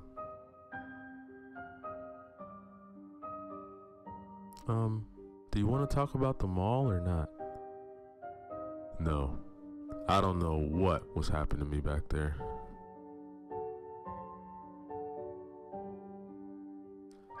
Hours passed. They unpacked everything and almost had forgotten about everything that happened at the mall. Chris and Jamie watched multiple Christmas movies, Elf, and Die Hard. Chris looked outside the window and noticed that there was some sort of print on the window. He rushed towards it and closed the curtains with pure accuracy and speed. The curtains were closed in a matter of moments. 26 minutes passed. It was 11 p.m. and Chris and Jamie were in bed, almost asleep, when above them, Chris started and stared where he noticed noise was coming from. Sounded like it was coming from right below them. Chris stood up and started to walk to the stairs to find out what the hell made the loud noises. As he started to silently go down the stairs, he could hear some sort of coughing. He peeked to the side to look in the lounge where the noise came from. A figure was standing right in the middle as he saw black dust covered the floor from the chimney. Chris froze. He needed to go back to Jamie. Chris headed back upstairs when he heard heavy footsteps coming closer and closer. Chris finally made it to the bedroom. Jamie, baby, don't panic at all, but there's someone in our house. We need to hide and call the cops. Okay, but I'm scared. Don't. We will be perfectly fine. We will hide together. You go in the closet first, and I will follow right behind you.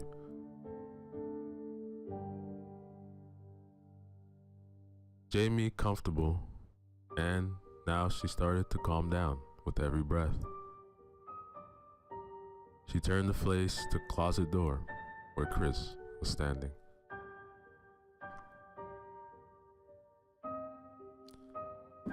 The most high-pitched and deathly scream ever produced yelled out his name, and Chris jumped and locked in place.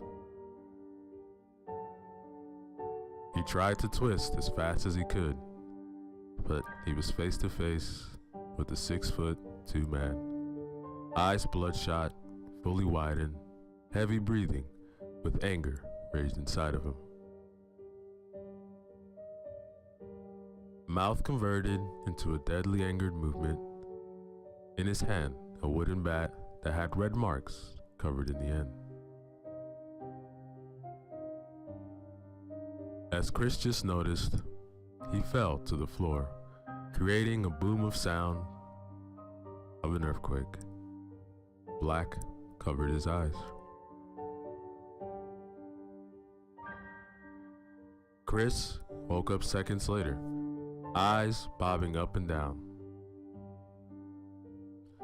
A killer pain on the right side of his head. As he lifted it, he felt wetness. As he put his hand where it was moist, he looked at his covered, bloodied hand. Blood rushed down as he raised his hand, his fingernails invisible by the dark, dripping blood liquid. Chris felt sick rushing up his throat, adding to his fully covered dark red hand. The blood and sick made an extra thick substance that was unbearable to stare or even smell. As the rotting of the sick and blood rushed to cover the wooden boards, "Chris, help! Please, help!" As Chris stood up, a sudden blood rush came over him, making nearly fall back into the pool of thick blood and sick. Eventually, Chris got his vision back and rushed downstairs.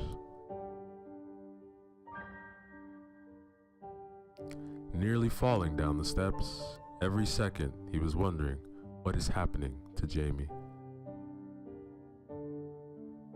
He made it to the lounge where the chimney is, and horror as the dim lights from outside were trying to go through the curtains. "Help! Chris, fucking help! Turn a light on!" Chris rushed and turned the light on. He stood staring at Jamie getting lifted up the chimney. Half her body is up the chimney, tar falling with every lift the man did. Jamie, blood all over her face, eyes full of tears, and bruises covering her skin.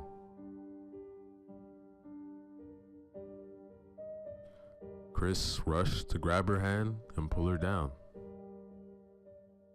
As he was under the chimney, looking at Jamie's pure horrified face, tears were hitting Chris's face, rushing into his cut, burning, and pain rushed to his face.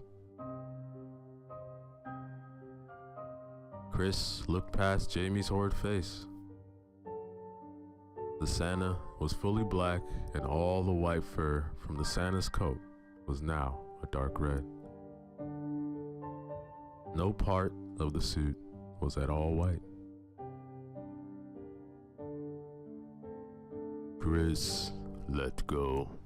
Let go. She isn't yours. She never was, Chris. Chris kept on pulling and pulling.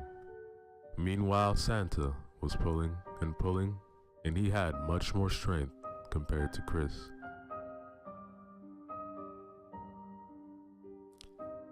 Let go of me. My arm's going to get... And Chris felt that Jamie's arm seemed to get much weaker.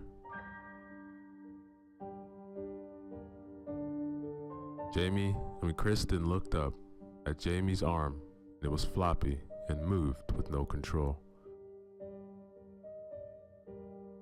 Jamie had her arm pulled from the socket.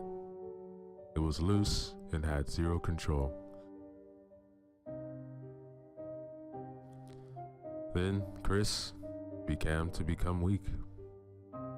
There was nothing he could do. His arm gave up. He saw, he watched, he stared as Jamie's body was pulled at lightning speed and hitting each side of the walls of the chimney, making crushing sounds as the arm dangles.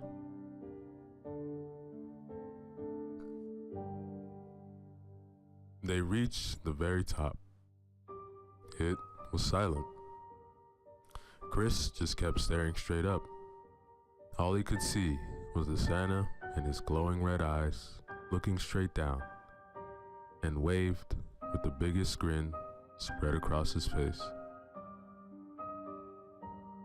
Chris, go outside and say goodbye, Chris. Chris rushed to the door, went into the freezing snow atmosphere, and went as far as he was able to see to the top of the roof, where he was able to see the outlines of Jamie and the horrific Santa. Jamie forced to couple hands with him. He said, "So, Chris, this is it. Your last time to be able to see my girl ever again. And never again. Will you make me not see these eyes never again? Will you stand in my way? I will be able to keep these eyes with me. The good girl is always with me." Chris saw the Santa reach into his pocket. A knife emerged from within his pocket. "These eyes will be mine, so will she. Do you hear me, Chris?" As the Santa finished that sentence, with full force, shoved the knife into Jamie's left eye. Blood spilled out, spitting in the shadows. Jamie just fell on the floor screaming, but the Santa just saying, "Stand up. Let me carve your beautiful eyes." The Santa forced Jamie back up, holding her face up. But nothing happened. Once again, it fell silent. Chris, as I will say to everyone, have a very Merry Christmas and a very Happy New Year, and all a good night. By his final words, Chris stared, and they disappeared in a matter of moments. No fall, nothing. Gone into oblivion.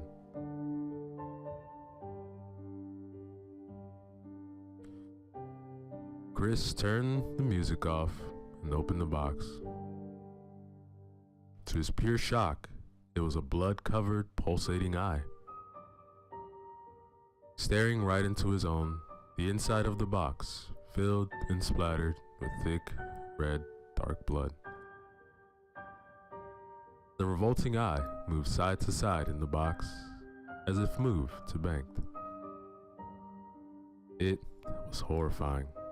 Absolutely carnage. And then the radio flicked back on. Up next, the greatest pop song for Christmas. Christmas Through Your Eyes.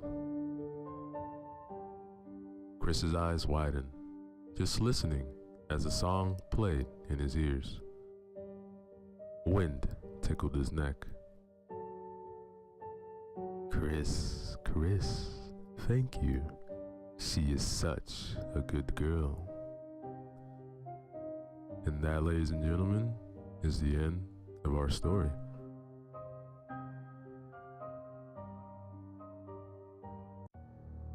Yo, what is up, everybody? Let's go back again. Another short story for you guys, written by Vivian Justin. Remember to leave the links in the description below. Show love to them. Like, comment, and subscribe. Story 6, Sky. The city of Monroe woke up to a stormy morning. Rain pounded the windows from all directions. Trees were bent, and the thinner branches were broken. Power was also out in many places. A storm of this magnitude had not been seen in years. Jamie and his family took shelter in the basement living room. The two young children were very scared. Jamie was most worried about the windows and the surrounding trees.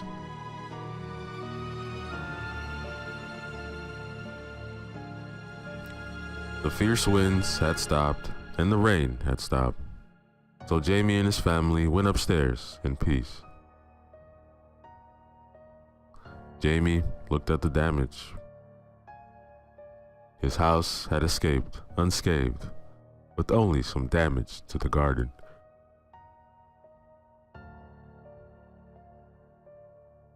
Jamie stood on the porch. He was amazed at the sky. It was a blood red. Passers-by watched in horror as the raindrops, now red, fell on the road. Everyone immediately looked at his body, dripping red rain. The sky was getting gloomier.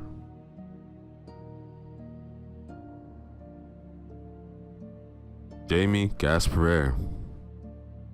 The children ran to him, but he shooed them off. One by one, he stepped off the steps and walked beside the bewildered crowd. He heard everything. Someone shouted that the gates of hell had opened.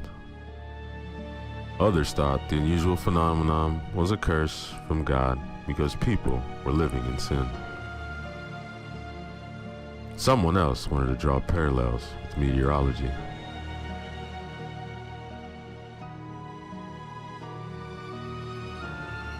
The man looked at the blood-colored rain that had gathered in the palm of his hand and was slowly overflowing. He clenched his fists and stared at the rain dripping down his hands, as if it wasn't real.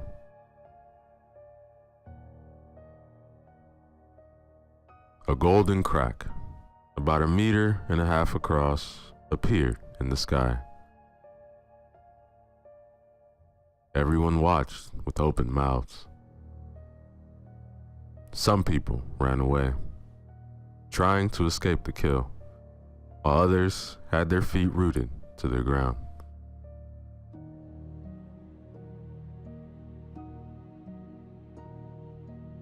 The crack widened, and 4 riders stepped through. The horsemen were covered in a black shroud. Their horses were skeleton. They descended to the ground, and from there, the men fled in a frenzy. One of the horsemen drew a long, sharp sword from under his cloak and made a very eerie sound. He struck the sword against the road, which immediately split in 2. Several men fell in. The horsemen pointed their fingers at one man, and they immediately lit up. In a snap, they were reduced to dust.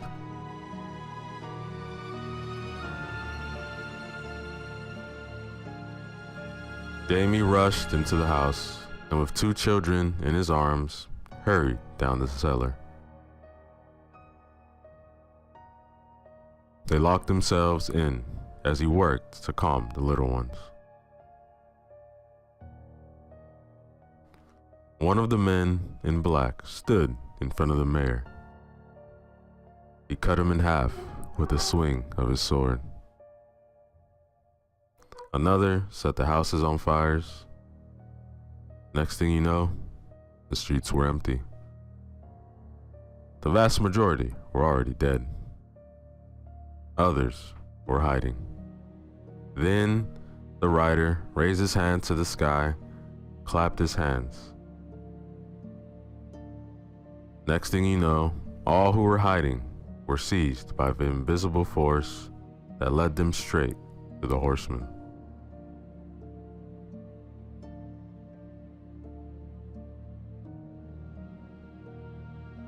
Jamie and the children cried. The force separated them. The bloody rain became more intense, more frequent. One of the riders lifted the local undertaker high into the air, and with that momentum, threw him into the road. The Jamie could see golden colors running down the cracks in the road. An earthquake followed, and the Jamies were held in the air by a force almost demonic. Suddenly, they heard noises in the distance. Most of the survivors looked in that direction. Many people appeared, but they were no longer human. Their eyes were completely black, and blood was gushing from their tear ducts.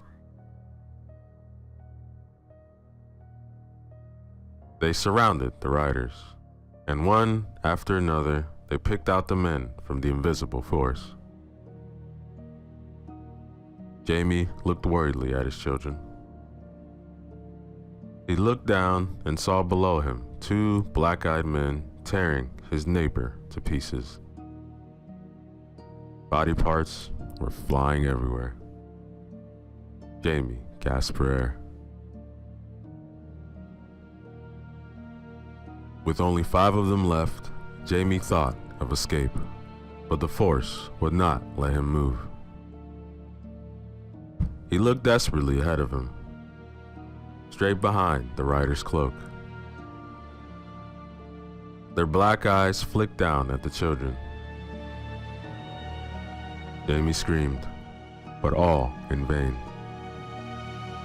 Jamie had completely lost all hope. The rider pulled him down between them. Jamie was surrounded by the 4 riders, and behind them were the black-eyed men. One handed him a black shroud. After a few seconds of hesitation, Jamie took it. He adjusted it to himself, and everything he knew about the world, everyone he knew, vanished into thin air, and an unfamiliar feeling came over him. The riders were now 5, and through the crack, they left with Jamie. And that, ladies and gentlemen, is the end of our story. Yo, what is up, everybody? So let's go back again with another short horror story written by Vivian Justin. Remember to use the links in the description below. Show love to them. Like, comment, and subscribe. Sand.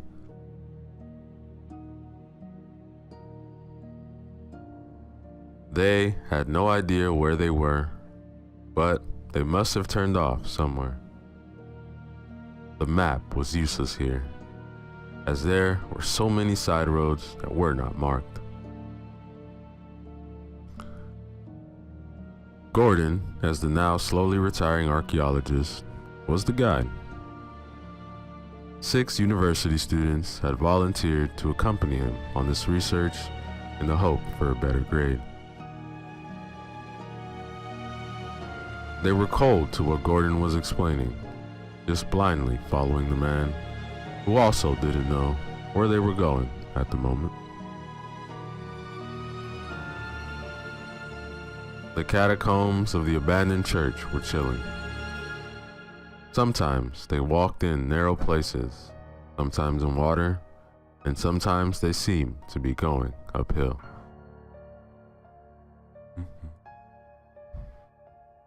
The students really enjoyed it. It was like a horror movie for them. They were jumping on each other. Gordon was less happy about it. He was terribly worried.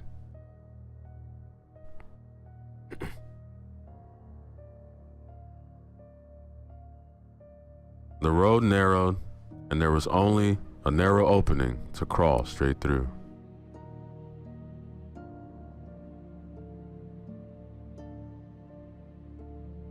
One by one, Gordon and the students crept through the passage. But Barry, the slightly stocky student, was stuck. Panic overwhelmed him. He screamed at the top of his lungs as the passage scrambled. Gordon urged him to calm down, but Barry didn't hear him. The stones shifted, began to crumble. Barry panicked even more. Gordon did everything he could to help him. Barry gave a scream, then something grabbed his leg and pulled him back before the big boulder could hit. Gordon shouted Barry's name, but got no reply. The rock was the only thing that could get between them, and the man immediately looked for another passage to get back to Barry, unsuccessfully. All right, look, let's just keep moving, and as soon as we get out, we'll send someone for Barry. The team reluctantly moved on. Everyone wondered who could have rescued him. Gordon left the back roads and just kept going straight on. Then suddenly he stopped at the top of a rise. There was a desperation ahead, full of sand.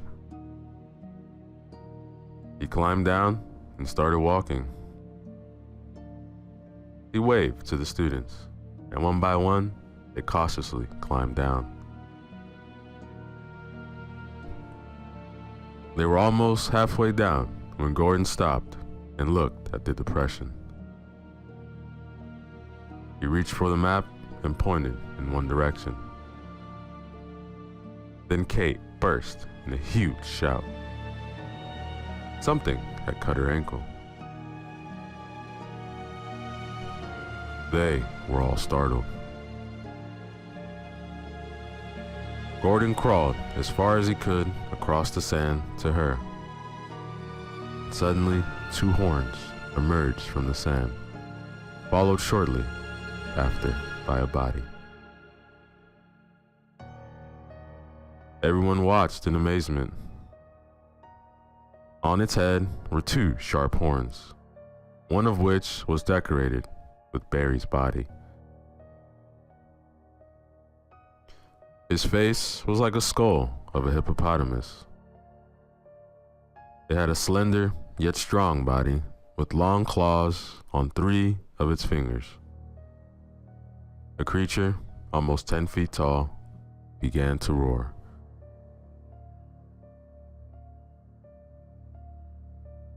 No one dared move. Gordon gasped for breath. He didn't know what to do. It could barely move in the sand.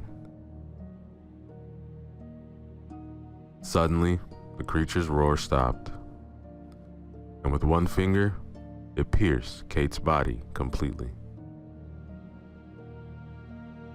The sight made everyone run for their lives.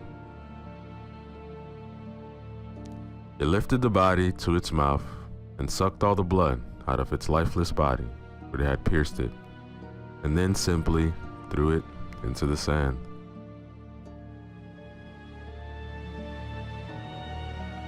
Gordon watched for a few seconds as the students tried to make their way down the passage.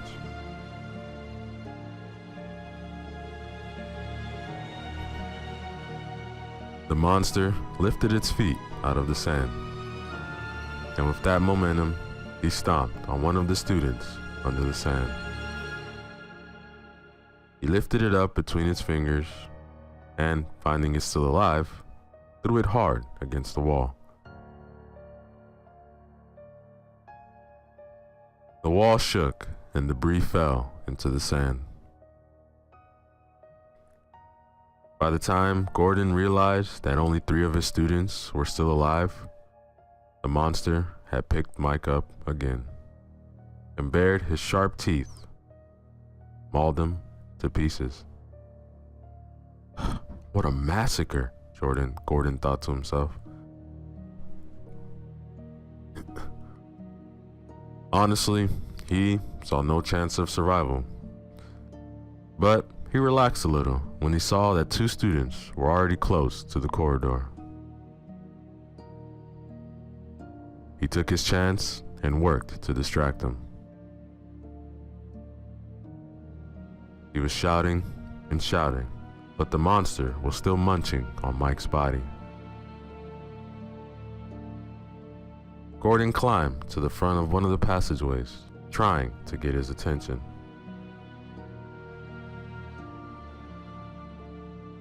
The creature threw away the remains of Mike's body and headed in Gordon's direction.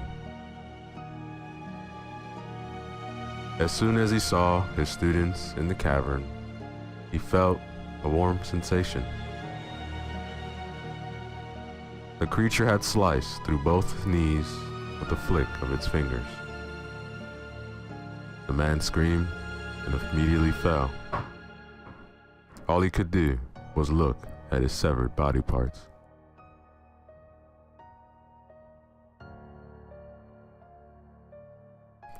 After a few tears, the 2 students started walking straight. One stopped and took a deep breath. The only thing that would help them right now was Gordon and the map. Gordon was almost bleeding to death. He fumbled in his pocket. He wanted to smoke one last cigarette. With the cigarette, he pulled the map from his pocket. He looked at it with widened eyes. Then he saw the 2 boys. The creature suddenly emerged from the sand and grabbed both students. Gordon lit his cigarette.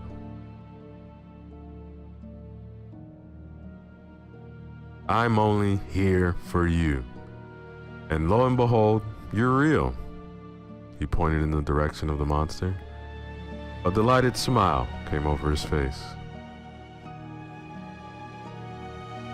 Slowly, he took a drag on his cigarette.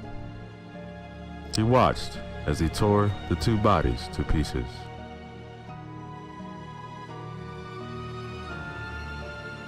"That's the best cigarette I've had, other than after sex." The creature lowered its head and struck Gordon's body up next to Barry. He wiped Gordon's blood with his finger and threw his shanks into the sand. Finally, he too sank into the sand until his horns were completely covered. And see, it was real. That, ladies and gentlemen, is the end of our story. Yo, what is up, everybody? So let's go back again. Another short horror story for you guys, written by Vivian Justin. Remember to use the links in the description below. Show love to them. Like, comment, and subscribe. Story 3, Puppet.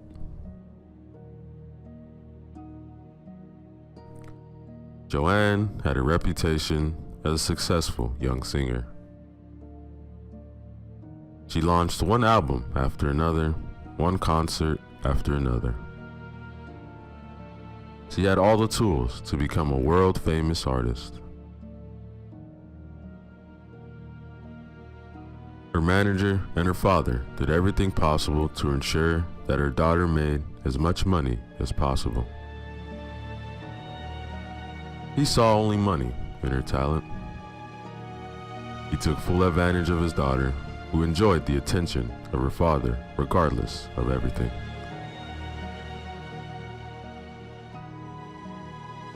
The crew went to Boston for a big concert. So far, over 80,000 people had bought tickets. Joanne was very nervous, but also very happy. She had never had such a large audience.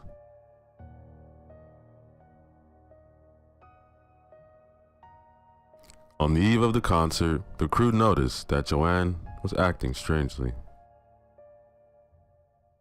Her speech was slurred, her movements were unsteady. They simply didn't know whether her behavior was caused by the stress of the concert or by something else.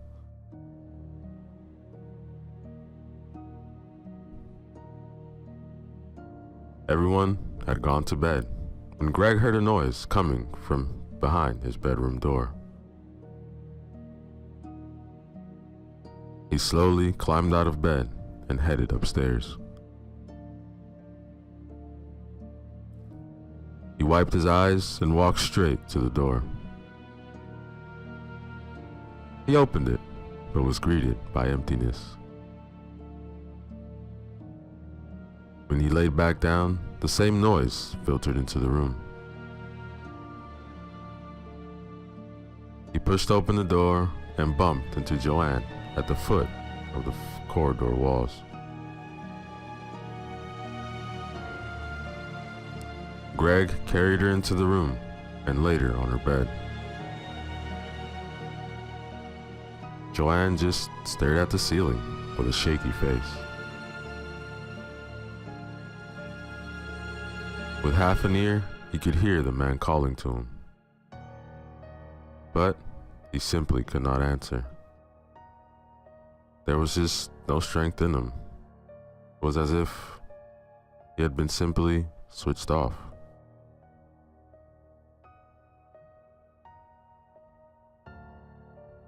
The next day, nothing of Joanne's behavior of the previous day was noticeable. Although the whole room was filled with the sound of her father's exasperation, who was talking about a software glitch on his phone, everyone was listening to him. As the time approached, Joanne became more and more nervous. She was afraid that the concert would not go as planned.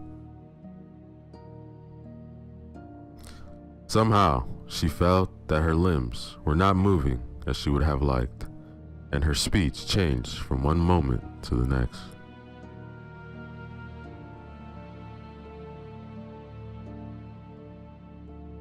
Joanne took the stage to find herself facing the stares of tens of thousands of people.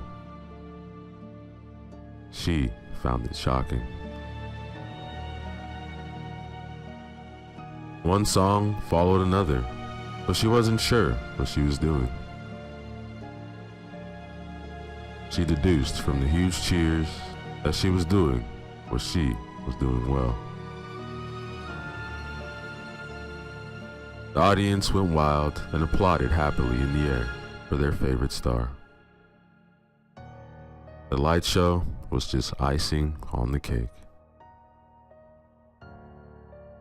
Everyone wanted to get closer to their favorite star, and her manager was on the phone with a happy face. The increased income, in the meantime, filled his soul with warmth. He no longer cared what he pressed on the phone.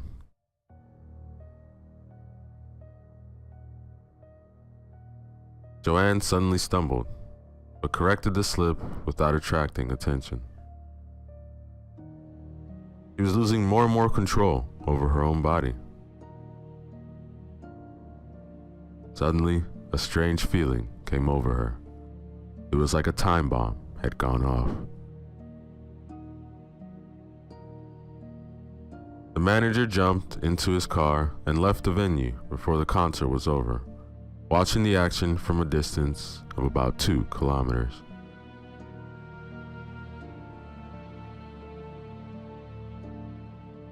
The stadium was level with the ground. The whole thing exploded with all the fans, crews, and vendors. There was nothing left of it. The father dropped a tear, but quickly wiped it from his face. A smile came over his face. A few years ago, when Joanne was still fluttering her wings, she had a chip implanted. It was experimental, of course. She jumped at the idea. From then on, her father didn't let his daughter stray off course. He controlled her speech and her movements. The biggest hit of the Boston concert came when Greg told her she was talentless. Now, he's written himself into the history books for eternity. Now, the name of my talentless self will live on forever. He drove to the police building with a smile. He gave himself up without hesitation. He wanted his name and face to be everywhere. His plan has succeeded. His face appeared on every TV program with a smug smile. That, ladies and gentlemen, is the end of our story. Yo, what is up, everybody? So let's go back again with another horror story from you guys, written by Vivian Justin. Remember to use the links in the description below. Show love to them, like, comment, and subscribe. Story 2, Prom. The city's rich and famous are preparing for a dazzling prom. It was held in August every year. About 17 couples from the rich and 10 from the poorer classes attended. From their wardrobes, they took out their most elegant attire. The rest of the town always watched enviously as the well-dressed couples paraded through the streets.